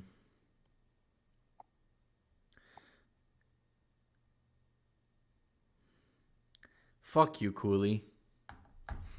By the way. That's No, just but mean. I'm mate, I'm fucking being serious Just here. see. Okay? Like I get the You joke, should but see fuck it. off. You should see it. That's I'm a not gonna Sam say level anything. joke. That's low branch humor right there. The word. Okay, but you don't even know the word. Word. No, he's just saying word. He said the word. But yeah, overall, I'm gonna argue that the War Thunder pay to win is way too, like, it's there. How balanced it is or how good it is. The thing is, you can even argue it. Like the A10 and the Su-25 are good planes, but they cost too much. For example, the A10 costs the same as an F-15 in DCS, which is far superior in every fucking aspect compared to anything War Thunder can produce. For now. Also, Osama bin Laden just left the server. What? I don't know. What? Osama bin Laden. He left the server. Are you talking about the War Thunder, the Thunderbird server? Yeah. Yeah. Osama bin Laden. We left. Okay. Oh my gosh, we lost Osama. God damn. We lost him back in what, Osama bin 2002, Laden. 2003? We lost him in 2011, I think. Yeah, it was like 2000. Like so ass, bruh. Bruh, they Hold on. Wait, did America take like 10 years to find the fucking terrorist? Yeah, May the 2nd, 2011. God damn. But today we lost him at. Oops, Wait. Jesus. There's Anyway, 4 people watching. one mouth less to eat. In any case, let's get back to the topic before we get canceled. We were talking about the radar, how horrible the radar is in War Thunder. Do you have anything to add to that?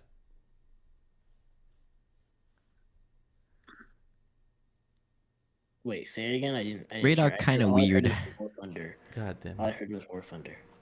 Is it your internet? Yes. Okay. So we were. I was just talking about the shitty radar that War Thunder has, and how it doesn't work like an actual radar. Do you have anything to add to that, or what is your perspective on the War Thunder radar? So what I've heard, well, for the F-14, it's definitely underperforming. But what I've heard is it's mostly not the radar. This is just what I'm hearing, but I know for a fact the radar missiles are, most of them are overperforming, which makes the ones that are overperforming, like they're all overperforming. So there's no upgrade between some missiles sometimes, like the AIM-9F and the AIM-9M. I mean AIM-7F and AIM-7M, because the AIM-7F and the 7M are the same thing in this game, but they have quite a bit of differences that makes the AIM-7M quite a bit better in real life, which is just not in this game because all the missiles perform as the AIM-7M should.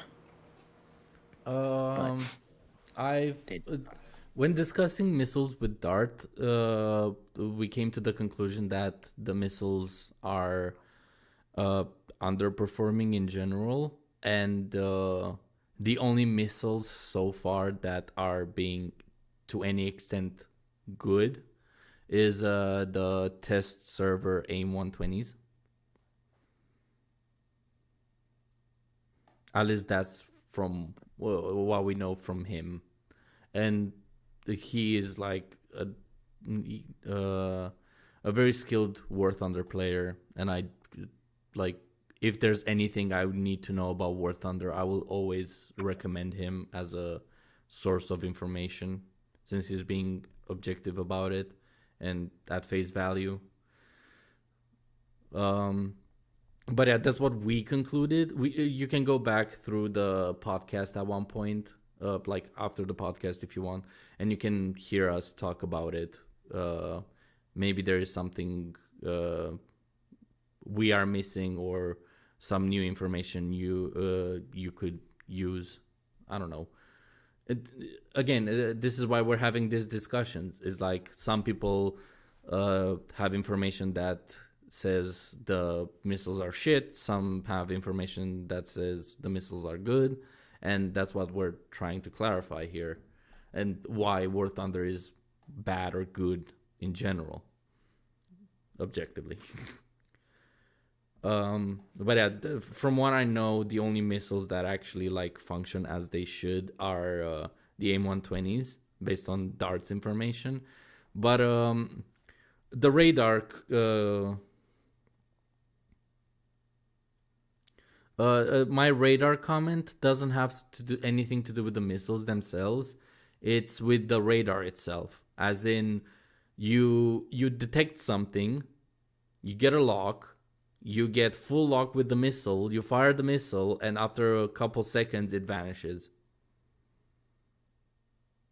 Like the lock, you just lose lock completely. And it's not even because of flares or chaffs. It's like the square vanishes, and it's retarded because the only way it's retarded because what do you call it?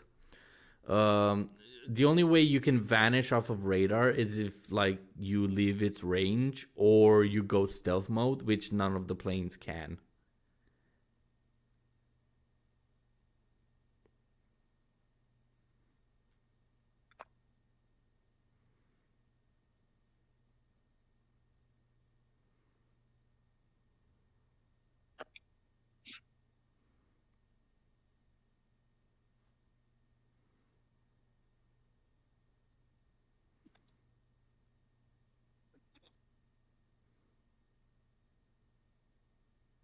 Yeah, I'm back. Sorry, it's doing something in real life. In But real life, it's crazy. What? Yeah. Wait. Did you hear what I said earlier? yes, I did. Okay. Okay. Is there anything you want to like add or contradict on what I said? Because I could be wrong.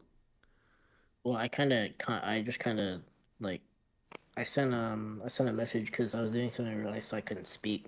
So I sent a message in the Yeah, but chat. that's about the missiles. I'm not talking about missiles. I'm talking about the radar itself, how the radar system functions in War Thunder. No, I'm saying that the radar it would perform a lot worse if they didn't have that capability. That's what I'm saying. What do you mean? Like, are you talking about like specific planes, or did I hear it No, in incorrectly? general.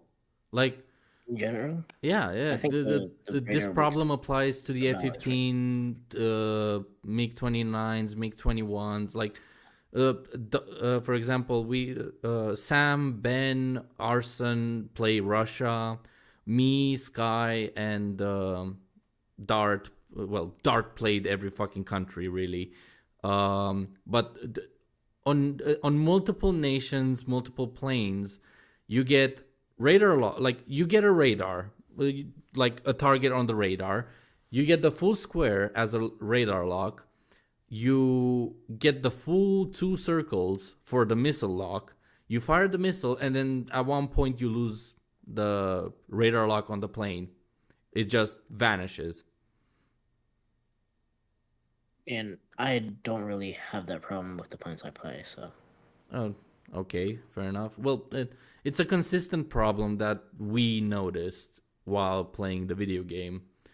And I'm not sure if I have it on camera in one of my videos, but it's a consistent issue that I have on like multiple, like it doesn't matter if it's an AIM-54, an AIM-7M, or if it's only the F-14, if it's the MiG-21. Like uh Ben encountered the same problem where with the MiG-29 and the MiG-29 SMT he would like get a lock, and at one point he would lose lock, or I would get a lock with the F-14 and then suddenly the fucking thing vanishes, or the F-4S. Like the F-4S has a more consistent radar than the F-14, yet the same issue happens. I get a lock, I full lock the missile, I fire the missile and maintain lock on the enemy, and at one point it just randomly decides to like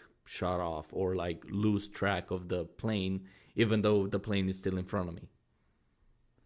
yeah, I'd definitely say that the F-14's radar is like underperforming. The same with the lot. F-15. Dart confirmed it multiple times as well in his videos. Like the F-15 radar I don't really shouldn't do have this research. issue at all. Yeah, I don't know about the F-15 because I don't really do research on its radar, but Well, we're I'd also say basing it off based of. off the F-14. Continue. The thing is, we're also basing it off of DCS. Considering DCS, we can full-heartedly, without a shadow of a doubt, say that DCS is a superior War Thunder, as in it's more accurate and more refined. The radar of an F-14 and F-15 in DCS either picks something up or it doesn't, which makes sense because radar isn't like gonna pick something up for 2 seconds or 2 minutes and then randomly lose it unless it goes stealth or fighting against stealth planes. Because it literally loses lock on a vehicle it picked up already, or on a thing that picked up already. The only way you get a lock, you hold lock on a plane until you fire a missile and the missile is heading towards that plane, and then you lose lock on that plane. It's if it's a stealth aircraft that was being detected because of one of its bomb bays being opened or something like that. This happened in real life. Like a B2 Spirit bomb, the Spirit bomber, like wasn't being detected, and the one time the radar went into low frequency mode, which like detects also birds and like small stuff. The enemy radar basically went into low frequency mode. It detected the B2 bomber because its bomb bays were open and its antenna was up, so it would detect if it's on target. That's the only time an airplane would be detected and then vanish. Because the B2 immediately pulled its antenna down and closed the bomb bays, and it went back into stealth. But a missile still managed to like almost make it to it. It flew right next to it, and this is a real life encounter. So I don't like it. They could be lying about it. I don't fucking know. At this point, misinformation is everywhere, so we're just going off of the context we have. But yeah, the way the radar behaves in War Thunder, whether you fire a missile or not, is odd at best. Yeah, especially the part where it like goes like 100 feet below the ground whenever you're low. Oh yeah, that's another That's really fucking bad. annoying thing. Like you're literally mowing down trees and cutting the lawn, and a missile hits you, or a radar missile hits you. Like Yeah, it's still gonna hit. Like, it's annoying and stupid, and it makes no sense.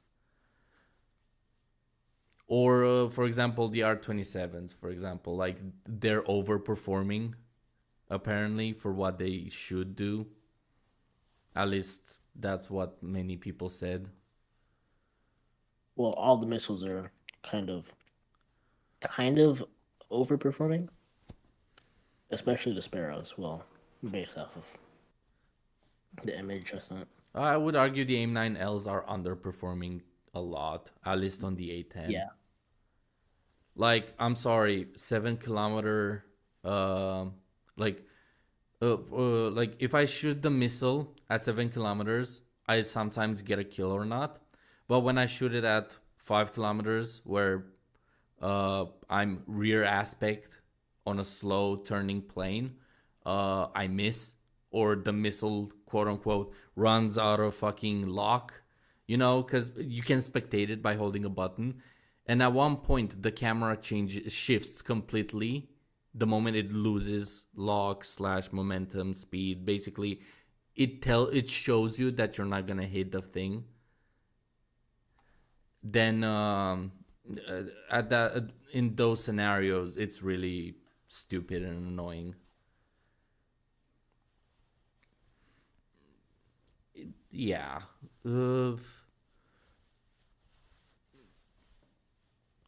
Is there like do you know any missile or radar or plane that performs as it should?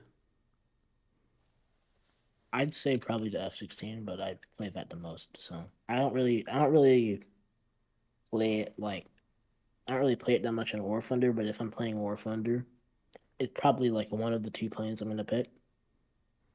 Okay. So Well- I'd say it performs pretty well, but I don't know how well it does because I have it in DCS, but I have it on trial, and for the time I've trialed it, I'd say it works pretty similar.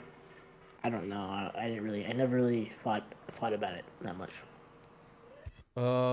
Dart mentioned the F-16 earlier in the podcast. He was like complaining that the F-16 is underperforming against Russian Su-27s, even though it technically shouldn't.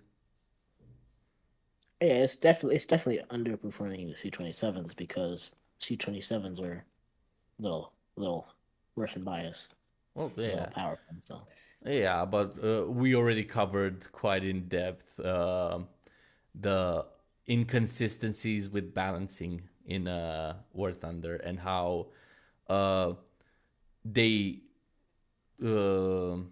intentionally skirt between realism and balance.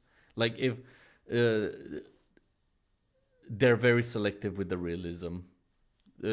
I always reference the Mirage because there's a Mirage that has an engine far too powerful for the airframe in real life, and they have the exact same thing in War Thunder, just having 100% thrust, not even web or afterburner or whatever you want to call it. It would rip the wings apart, and that would happen in real life too. But when it comes to like F-14 or F-15 being the dominant air force in the skies, no, we have to balance it. It's really scummy. I don't the F-16 that much, but I've noticed it's pretty strong, and that's what I've gathered from both games, DCS and War Thunder. I gathered it's pretty strong radar. So. Yeah, the only radar that I've heard a lot of good things about is the F-16C. And as much as in their in one of their shooting range videos, which is basically them talking about the game and what they did for balancing or what new features they added. They were talking about the F-15 and Su-27. And at one point they had a marathon race thing between them and the previous jets, like F-14s, MiG-29s, F-16s.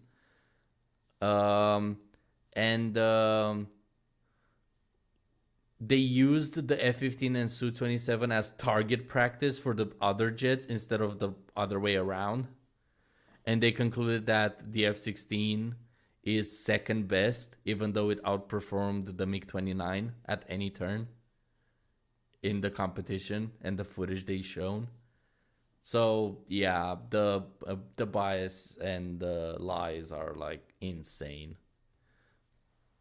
With War Thunder, which is another fucking minus, it's another fucking problem. It's another reason why it's objectively bad. We were about to go into the ground aspect of War Thunder until you showed up, because we lost our air-to-air expert, Dart. I play both ground and air in War Thunder. The only thing I will never touch with a 10-foot pole is naval. Yeah. The biggest waste of resources in War Thunder, naval, because they update it on a fucking weekly basis. I keep getting notifications and like the yellow warning circle that they added something new or they changed something new, and it's always on naval. I'm like why y'all updating naval? Like what? Why are you daily? The thing is, they have the numbers, they have all the stats. How many people play aircrafts? What tiers they play? What BRs they play?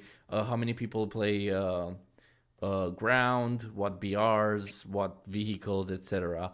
And then you have fucking daily updates on the naval fucking tab. I'm like, really?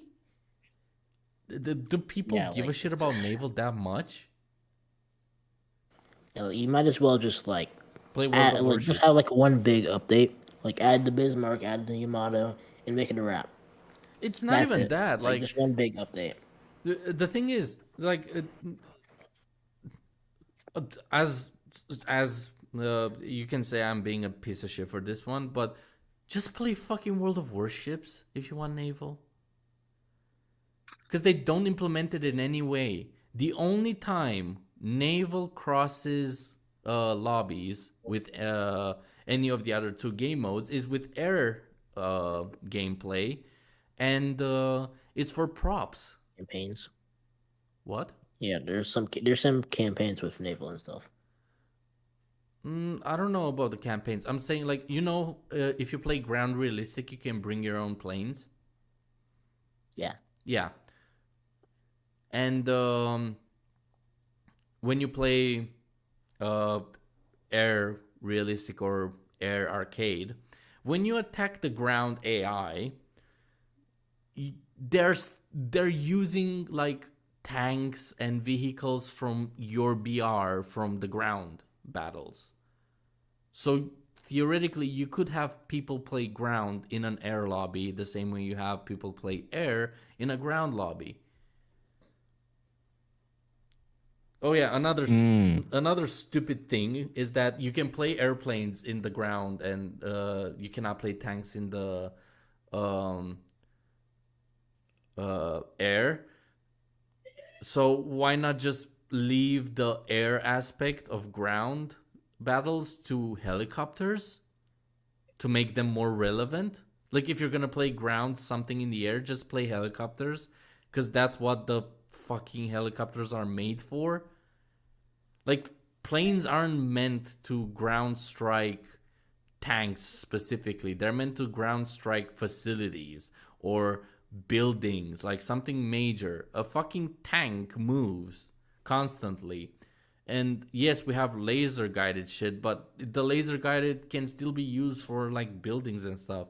If you want to destroy ground vehicles with a plane, attack the AI. Fair enough. Just play air mode at that point. But if you're gonna have air vehicles in a ground battle, just have helicopters.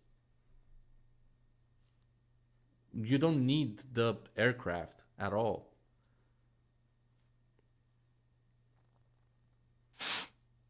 That's the best time for me to head out. Alright. It was nice having you on. I barely even said something, but yeah. You did say some things here and there. Like the thing is, you are our arbiter. Like again, you are the demographic that War Thunder is going for. People that haven't played the game before, and they're trying to lure in with premiums or tanks or whatever the fuck they're throwing out in every update.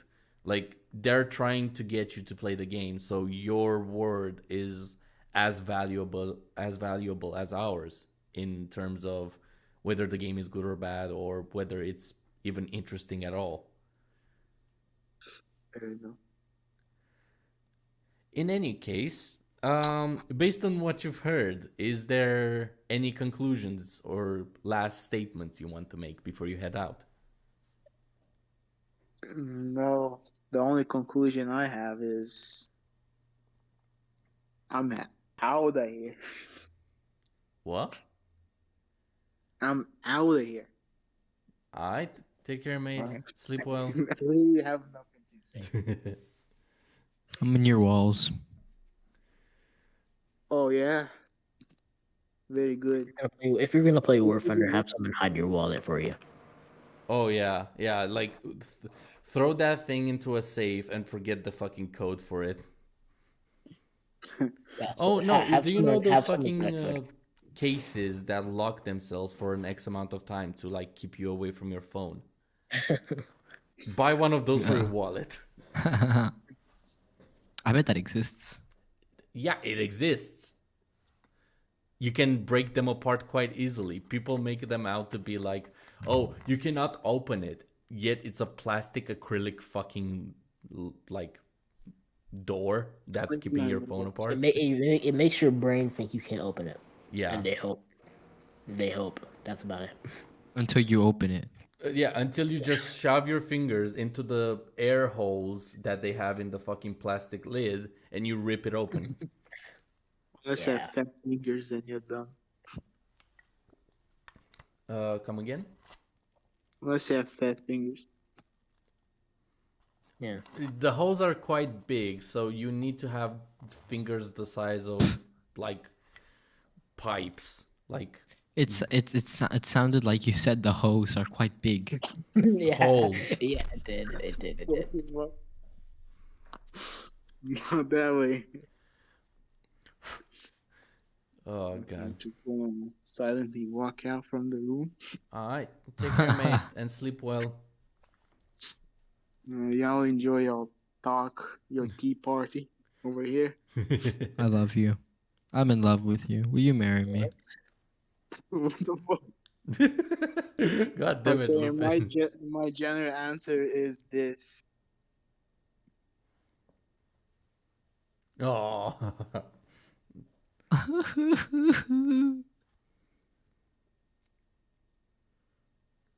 Is that the World Trade Center? Oh my god, no, no. It really does look like it, though. It really does. In the top right. Is that the World Trade Center? That is so wrong. It's so many levels. Like who Oh, who who let bro cook? Like I think it's about time. about time for what? what time for what? Well, it is about time in 3 hours. About time for what? For the NASA SpaceX Crew 8 launch. I that's the first time I'm ever hearing this in my life. Oh, somebody commented, "What a crybaby." Not gonna lie. For who? In the um No, live stream no. chat, I mean, like who is he talking about? I have no idea. 'Cause I don't remember anyone. I don't remember anyone. Like, I don't Um, remember anyone like saying something goofy about. yeah, like nobody has been a What are you talking about? The crybaby World Trade really. Center? What are you talking about? The World Trade Center? No, No, no, no, no, no, no. Look in the comments of the live stream. no. I see. I see. Oh, It says, "What a crybaby." Not gonna lie. yeah, but I don't know who who you're are you talking about. talking about? Nobody's being a crybaby here. What happens if I do that? What happens to your stream, Leo?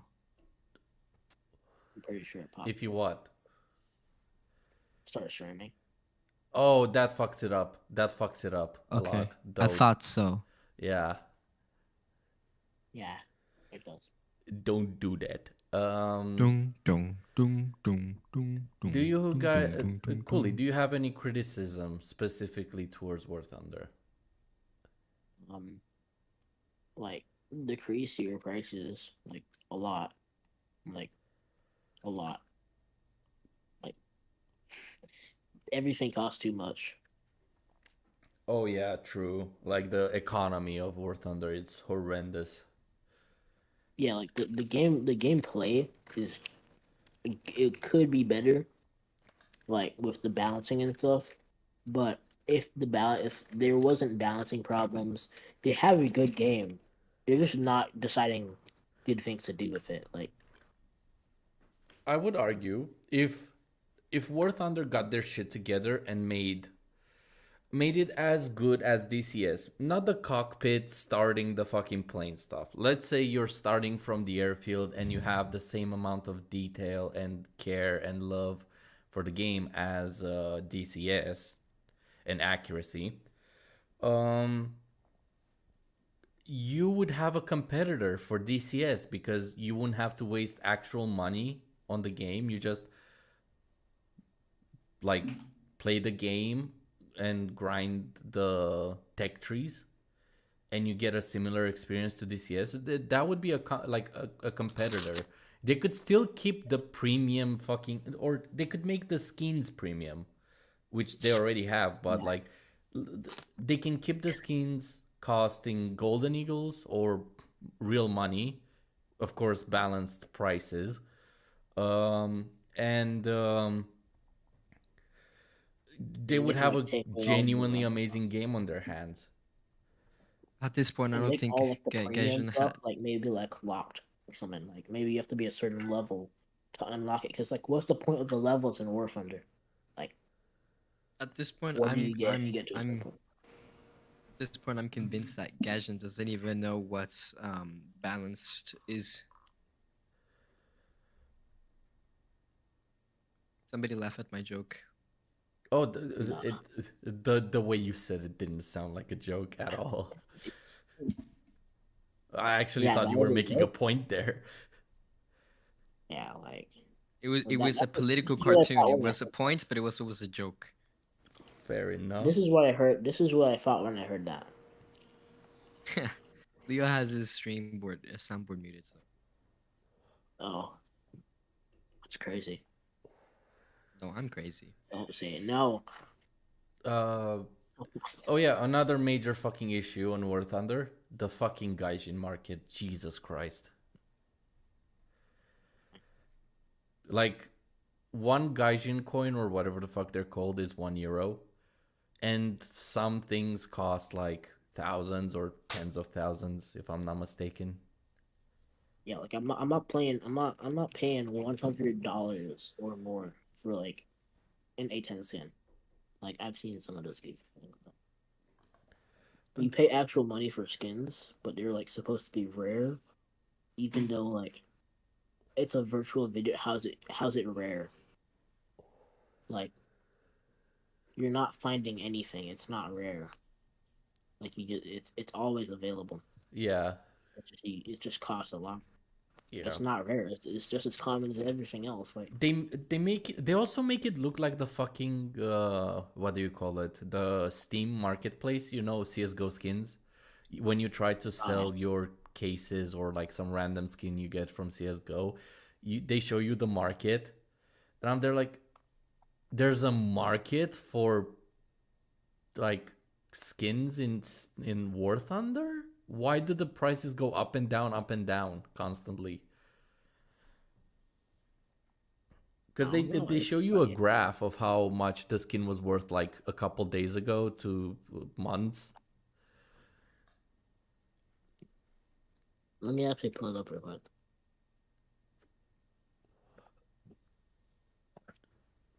I'm not gonna share my screen, but I'm just gonna look at it. So I'm gonna tell you what I see. Oh wait, they have it. They have a website. Apparently, they just have a full-on website. Bum bum bum bum bum bum. Wait, bum, Gaijin bum, has bum, a bum. full-on website for the Yeah, they have a market. full-on website for it. Yeah. Jesus Christ! All I search is the Gaijin market. But I need to log in too. Oh God!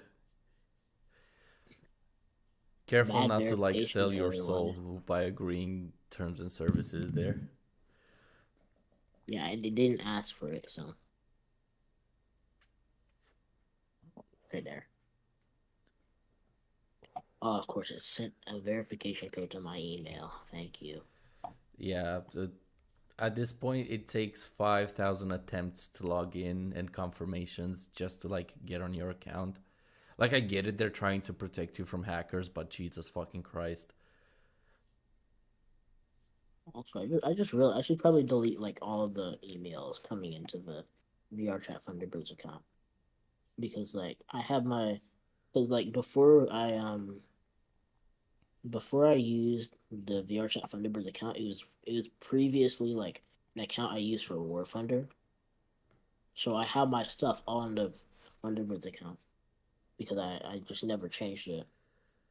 And I should probably like delete like most of the stuff because like it has my IP address and stuff. So I'm just gonna like delete all of it except for like the email. You don't have it, so that's why I'm saying this right here. You don't have it. You don't know that. Yeah, yes, I do. I do know No, that. you don't. No, you don't. Okay. No, I haven't seen a login. I haven't seen a login that wasn't me from anyone who wasn't undead. no. The Matt fuck has you access mean? to it. Nah. Okay, so what I'm looking at in the marketplace is the Mirage 2000. I didn't even know that was possible for you to sell it. Oh, it's an event vehicle as well. It's an event vehicle. So what's the point Is of it the having event vehicles? vehicles with Wait, limited option? aren't those the vehicles from like the fucking War Thunder version of a fucking battle pass? Yeah, that's an event vehicle. Well, not a battle pass vehicle, but it says Oh yeah, another it says fucking useless feature. A battle pass for War Thunder. Well, I'll in a way I'll give them props for not pushing on the battle pass, but it's also stupid to constantly make stuff for battle pass when nobody gives a shit about it.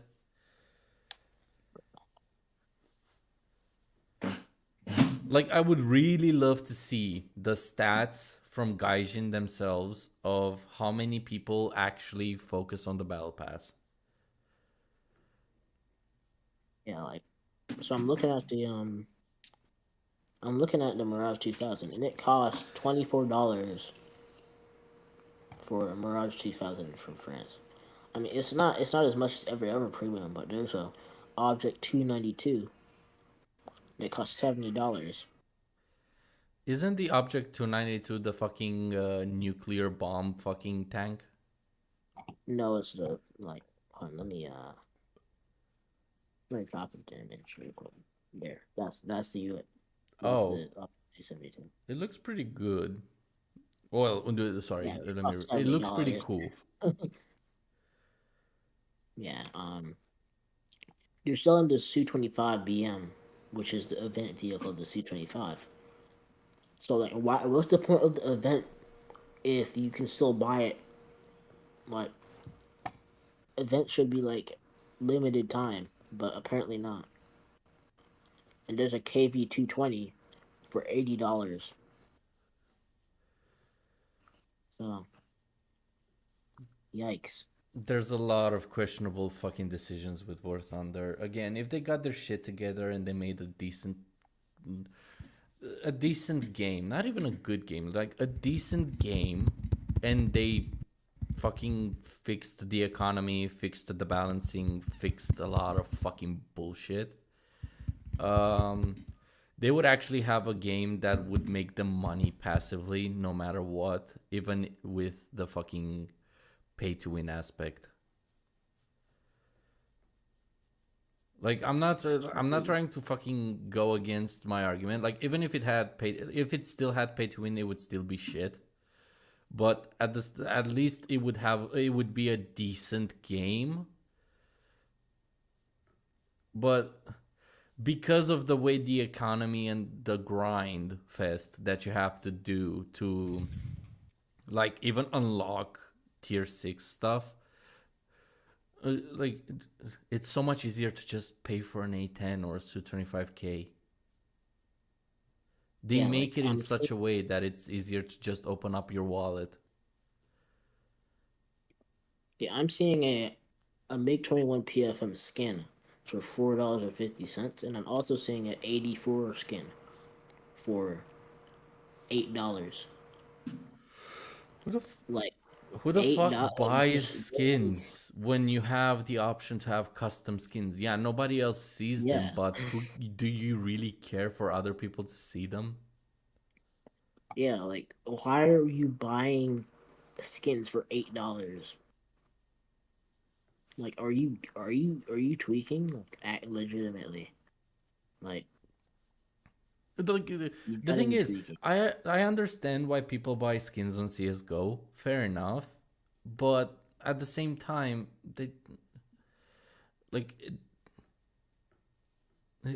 I'd much rather have people pay for skins than vehicles or pay to win shit. Cause like, I'm fine with asking for money for cosmetics. That's fine. But you have already made skins in War Thunder that either cost Golden Eagles or Gaijin coin. You have a premium vehicle tier right next to the tech tree. You have premium what do you call it? You have premium account, which boosts your research and income, which is another fucking pay to win feature that I hate. Like, what the fuck? It's a service at this point. It's no better than EA or Apple. Yeah. It's just this disgusting game development fucking mentality is annoying, and it's everywhere. Like, loot boxes. Oh yeah, the fucking event fucking boxes and keys, where the boxes cost like nothing, but the key itself costs $500,000. Yes. It's insane. Like, greed should be outlawed on video games. Like, the whole point of making, like, yeah, okay, I understand. You're a big company. You're making video games. but video games didn't require 5,000 people to be made in the first place. It's bloat. Like, the prices of video games go up constantly.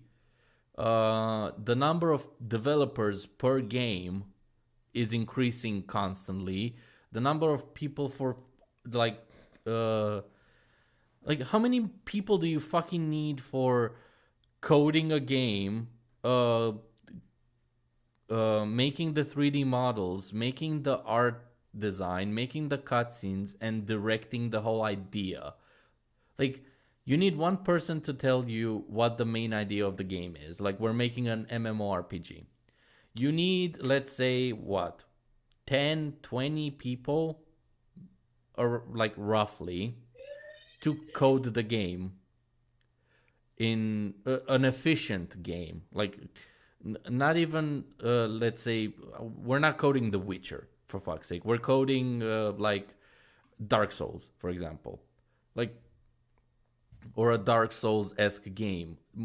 Anything above, like, 20 to 30 people is bloat. Like, you do not need that many people at the same time writing code to make a good game. The amount of people making, like, coding the game and the quality of people coding the game is two different fucking things.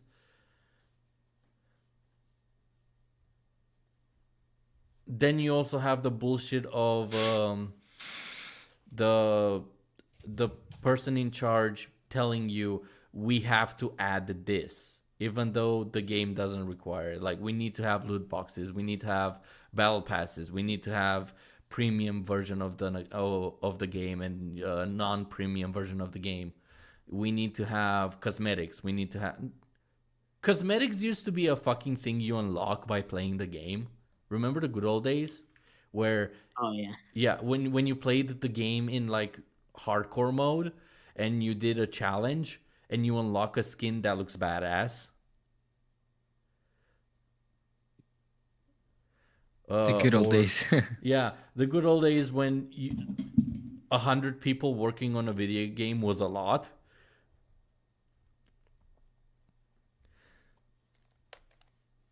And there's also the argument, oh, if you don't like AAA games, or if you don't like to play games from big companies that are money hungry, just support indie game developers. That's not... that's whataboutism at its finest to some extent, because 5 people creating a game on their own time for fun and making a profit out of it is like noble, but at the same time, why the fuck do I need to expect so little from a giant money hungry company?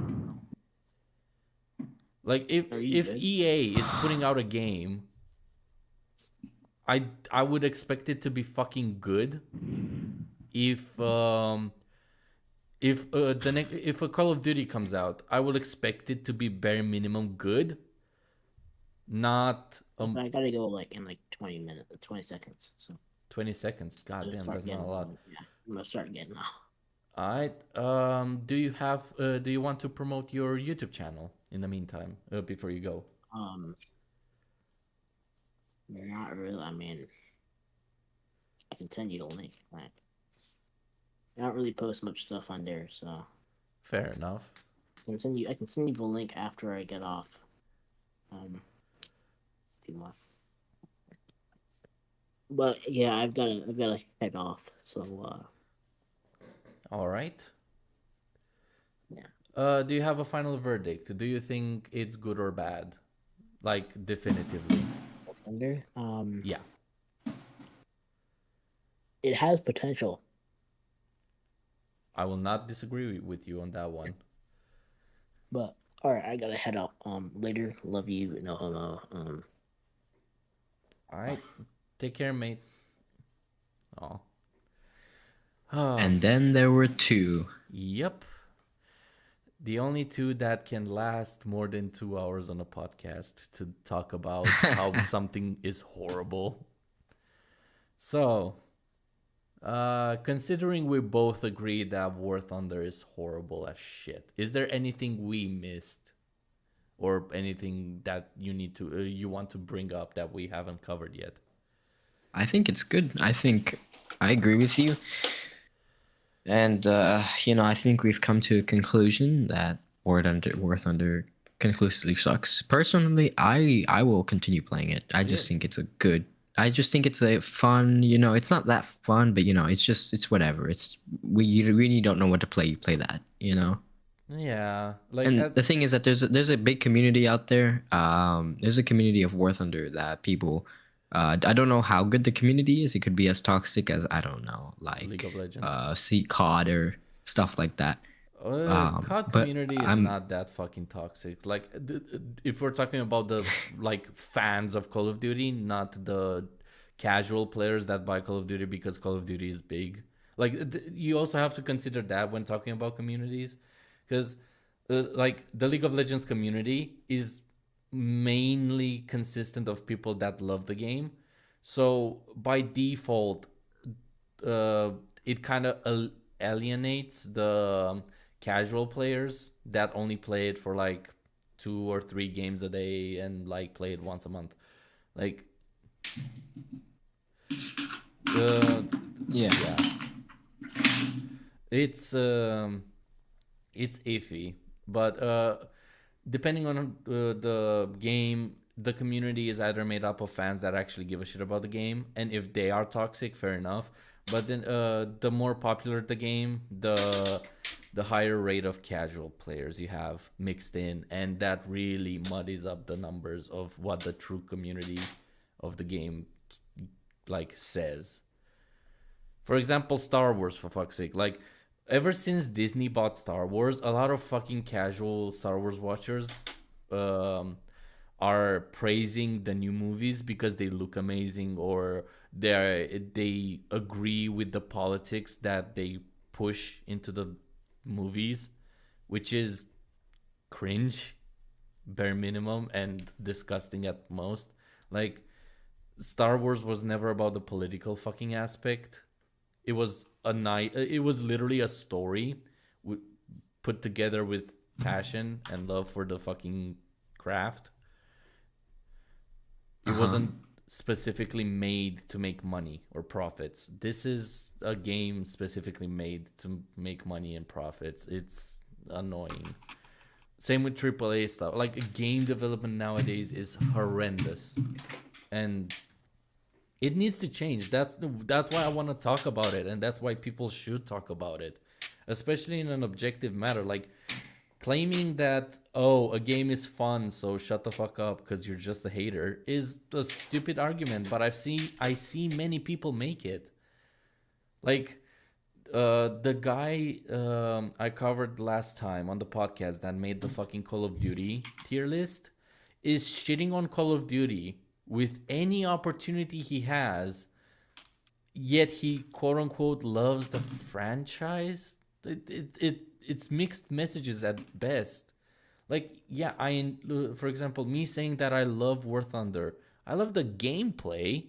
I hate the community. I hate the fucking, well, not the community per se. I hate the people that support War Thunder and kiss its ass just for the sake of, oh, it's War Thunder. What did you expect? I expected a fucking good quality game. Sorry, I have standards of game development and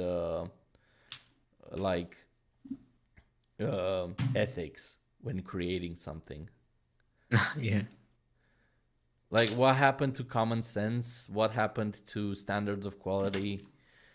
Shit like this really annoys me, especially when argued with, I find it fun, or a lot of people love this, so you're wrong.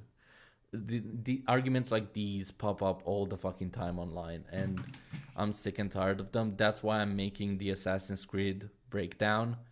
10,000 words for 40 minutes of fucking gameplay. And I'm still not done like shitting on it. I haven't even reached the assassins yet. Like, we haven't even met the Creed in my part 1. Yeah, that's what they're called, the Creed. The Assassin's Creed.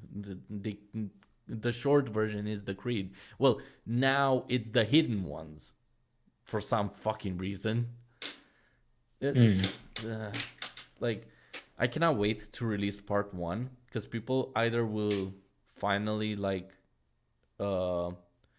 see that game development is just like the game development nowadays is made up of lies and like cheap game development that focuses on emotional payoffs, because the whole fucking introduction is all about feelings, really. Like they have these there's a massacre in the story, and it's sad. Yeah, like you have kids and like people hung up on pillars of wood. But if you think about it, the reason why they're dead makes no sense, because they have nothing to do with the conflict. It's like let's say I come I sneak into the palace of the king. I try to steal something. I destroy it because some bullshit happens. I run away, and without people even knowing who I am, like the guards don't know who I am. They only look for people resembling me. They kill Cooley, they kill Ben, they kill Sam, they kill you. Does that make any form of sense? No. Exactly. And this is the aftermath of the bullshit. Like, right now I'm like, at the first 5 minutes of the game, voice recording wise, I'm gonna keep going with the voice recordings until I'm doing my best to wrap things up and post part 1. Part 2, I'll work on it as soon as I can after I release the part 1. But at the same time, I'm also gonna take like a small break to post other smaller videos in the meantime. Like funny moments or mini game reviews, kind of like the Need for Speed Unbound. So it's not so barren on my channel while I'm working on these big projects. Because I have multiple. Like after I'm done with Assassin's Creed, I want to do the Modern Warfare 3, or at least the new Modern Warfare franchise from Call of Duty. Because people hate the second one for some reason.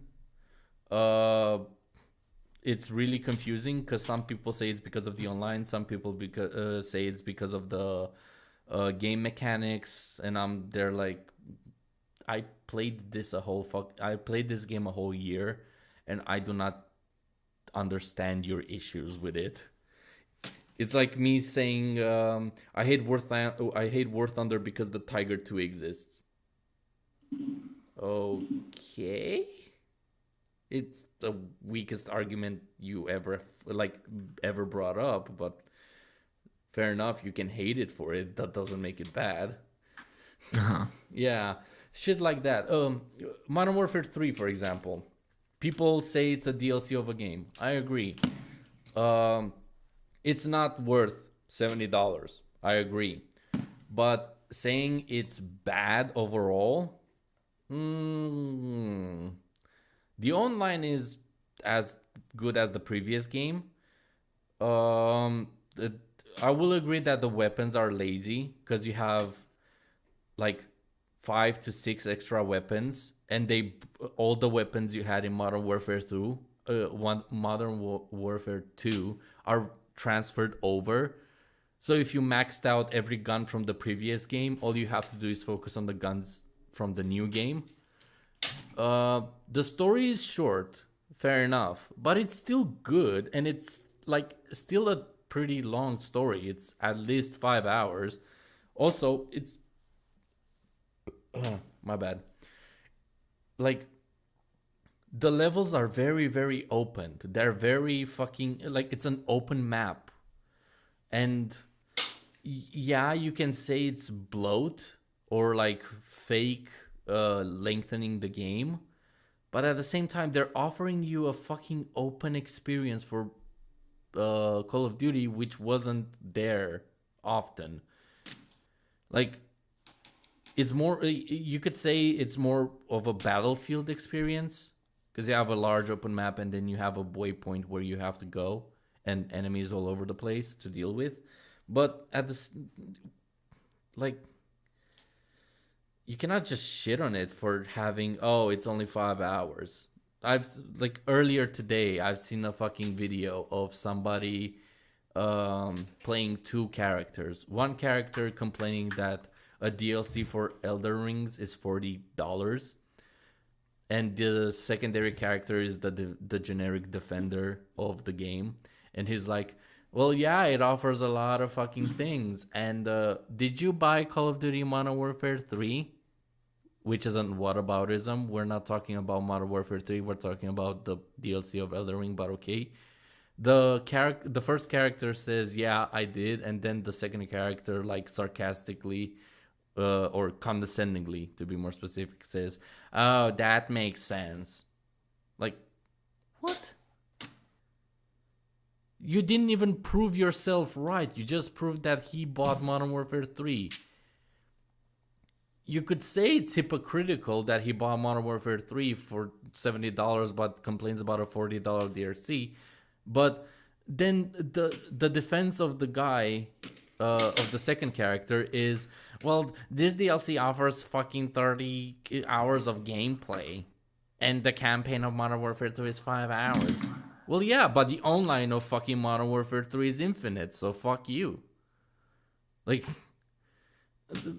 where are we going with The this? math. The math isn't mathing. Yeah. The argument that something is long makes it good, or something is short and makes it good, it makes no sense. Because on YouTube, if you have anything above a 20-minute video, oh, you're too long for the subject, you're pandering, or you're, what do you call it? You're not concise enough, and you need to redraft. Maybe I'm saying a lot in those 30, 40 minutes, or however long the video is. Like, my Assassin's Creed video probably will end up being an hour and a half.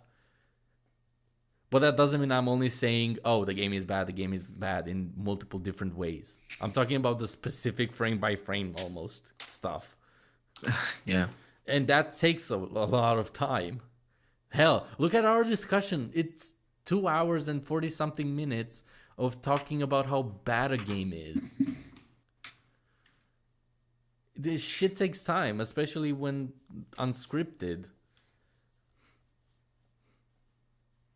Yeah. Oh, God. But yeah. I wrote a comment on that fucking video and literally typed, just because a DLC takes 30 hours doesn't mean there's 30 hours worth of content. Because you can literally have only one boss and 15,000 levels, which are identical. Like, it's the same arena, same boss, but different backgrounds and styles to that arena. And you just do that for 30 hours. That, like, it's contextual, and the video does a shit job. But yeah, I guess that pretty much covers how bad War Thunder is. We did discuss basically everything. Do you have a YouTube channel that you want to promote before we head off? Yeah. Ooh. Yeah, it's just Lupin. LUP1N. I don't I just post video games, stuff like that, nothing good, but definitely subscribe to Leo. Why does everybody do this? I Genuinely. mean, you're the one who started all of this, so like, Like, thank you for everybody that says this. It's just every time you can go from the very first fucking podcast up until now. Whenever I tell somebody to promote their channel, they say subscribe to Leo Gaming. It's like a meme at this you gotta. point. So you gotta. Fair enough. Thank you for the mini promotion. And I will give me the link to your channel in DMs so I can like put it into the description. I will also add Alright, I darts will. and lupins possibly. Oh wait, Lupin said. Sorry, Cooley said he doesn't Coolies. post on it. But yeah, I'll add yours 100% in the description. Thank you for coming on the podcast and discussing this horrible game with me and everybody I else. enjoyed it. Oh yeah, I enjoyed it too. I find this fun. It's like it gives me energy to some extent because I'm covering problems that happen. Like media consumption is one of my biggest pastime hobbies. So shitty movies, shitty video games, anything that's horrible, basically, really grinds my fucking gears. Because How to Train Your Dragon, made in 2008, a 1 hour movie, a 1 hour fucking movie, had more consistency, more substance, and more details than any other movie that came out recently. Yeah. Like hell, even Endgame and Infinity War, two of the biggest movies in recent history, are riddled with plot holes and problems. Like It just shows you how much we don't see anymore. it's well, not only that, it's just nowadays everything has to be short. If it's not a 10-second short, you're not relevant. If it's longer than 10-minute video, you're losing my attention. Then okay, fair enough. You can watch the whole thing in parts. If I make a 1 hour video, or if I find a 1 hour video, we can cover it in parts. Like you can watch the first half of my Assassin's Creed review, which would be, I don't know, maybe 30 minutes or a quarter of it, and still get the point. You learn some how to think critically.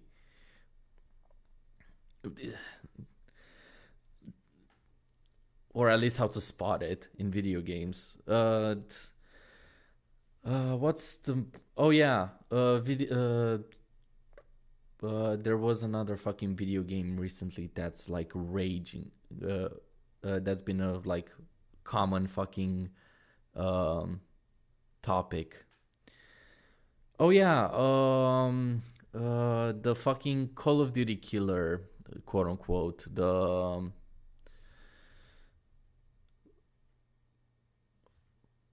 I don't I don't remember what it was called. Project or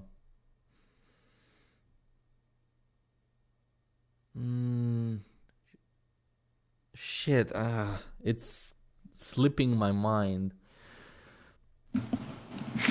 It's a first person shooter that's like literally Call of Duty 1-to-1 almost, besides the like it's a cheap knockoff. And everybody was like, "Oh, this is gonna take off Call of Duty," and like 2 months after it released, everybody was like, "Yeah, it's dead." Fortnite. No, another pile of shit. No, Fortnite is the reason we're in this hellhole of game development, at least with battle passes. Well, no, actually, Fortnite is the origin of all the problems because it introduced not only it legally introduced plagiarism, it also introduced battle passes. Yeah. And what do battle passes do? Oh, it doesn't matter what game I make. I just add a battle pass to it and people will play it for the battle pass. I just need to make cool skins every fucking month. And doesn't matter how shit the game is. and I can make money off of it if people buy the premium version of the Battle Pass. Like, you can literally make free video games that are shit, slap a Battle Pass on it, and it can give you money if the skins are cool enough and the gameplay is addicting enough. That is, Battle Pass is the definition of lazy development, and it's spread on. So is Battle Royale.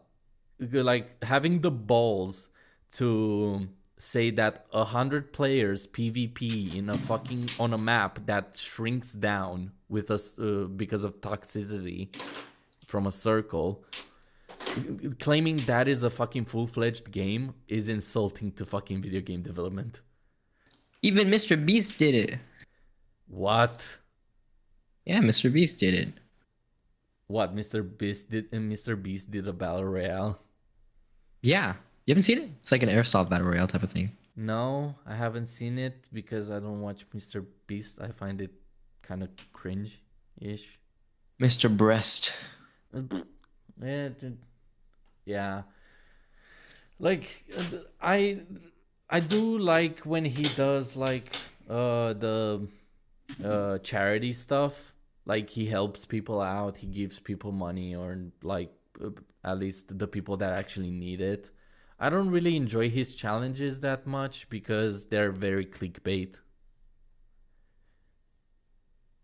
And yeah, like, I enjoyed some of his videos with like holding your hand, like the good old videos, well, quote unquote good old videos. Like some of the first videos he did with holding your hand on the Lamborghini and you get the Lamborghini. Like, or the house, like the house one, the first one with the house. You like, last man to take the hand of the house gets to move in, and that was like the last thing because it was just getting bigger and bigger and bigger all the fucking time. I was like anything new, please. Yeah. Like, I saw his Squid Games fucking like it popped into my fucking recommended, of course, because YouTube was recommending Mr. Beast to everybody. I saw the fucking Squid Game stuff and I was like, oh, god damn it, of course he made a fucking Squid Game one. At that point it became kind of like fucking predictable. Mm-hmm. Yeah. The one I really enjoyed was with red light, green light. Because he said red light and green light, and one of the fucking contestants realized he said green light, so he went for it. Yeah, that was funny. That was cool. Yeah, Funny, cool. Shit like that, yes. I will fucking watch dumb shit like that. But the whole fucking... when... I saw the clip when one of the contestants lost the plane because of a micro fucking distance. Oh, yeah. Yeah, that was bullshit. Like, oh, come on. Like, who even noticed that? I love you. What the fuck? Sorry, I think this podcast is making me go insane. You could say it does that to people, I guess. It's not the longest of the podcasts. I've had like a 6-hour podcast at one point. Yeah. Happy nation, living in a happy nation. Jesus. Alright then. Lock. That concludes episode 10. I was hoping to cover the How to Train Your Dragon Fall of a Franchise video, but it's a 1 hour fucking long video. So it would take fucking ages and melt everybody's brains by the end. Like, it took me 2 hours to deal with a dickhead that made a 20-minute video of ranking Call of Duty. So a 1 hour video would take like a whole fucking day to like break it apart. Also, I saw the introduction for it. Oh my fucking god, it's cringe. Really? Yeah, like as much as I want to break that down, I'm not gonna fucking do it on a podcast unless people are willing to go through a marathon. Like, the video starts with like a very, very childish voice, which is like scratching people's ears. That basically says, I'm an artist, but this, and I already stopped. I was like, no, I'm not. I can't. If I have to put this on the podcast, I'm gonna lose my mind. Like, if it was a bit shorter, I would have covered it. It's just, even if it was half an hour, I would have covered it more. But I would cover it in my own time. Happy nation, living in a happy nation. But hey, at least we covered the main game that Main my channel points. is based around. So happy 10th podcast. I pray for more.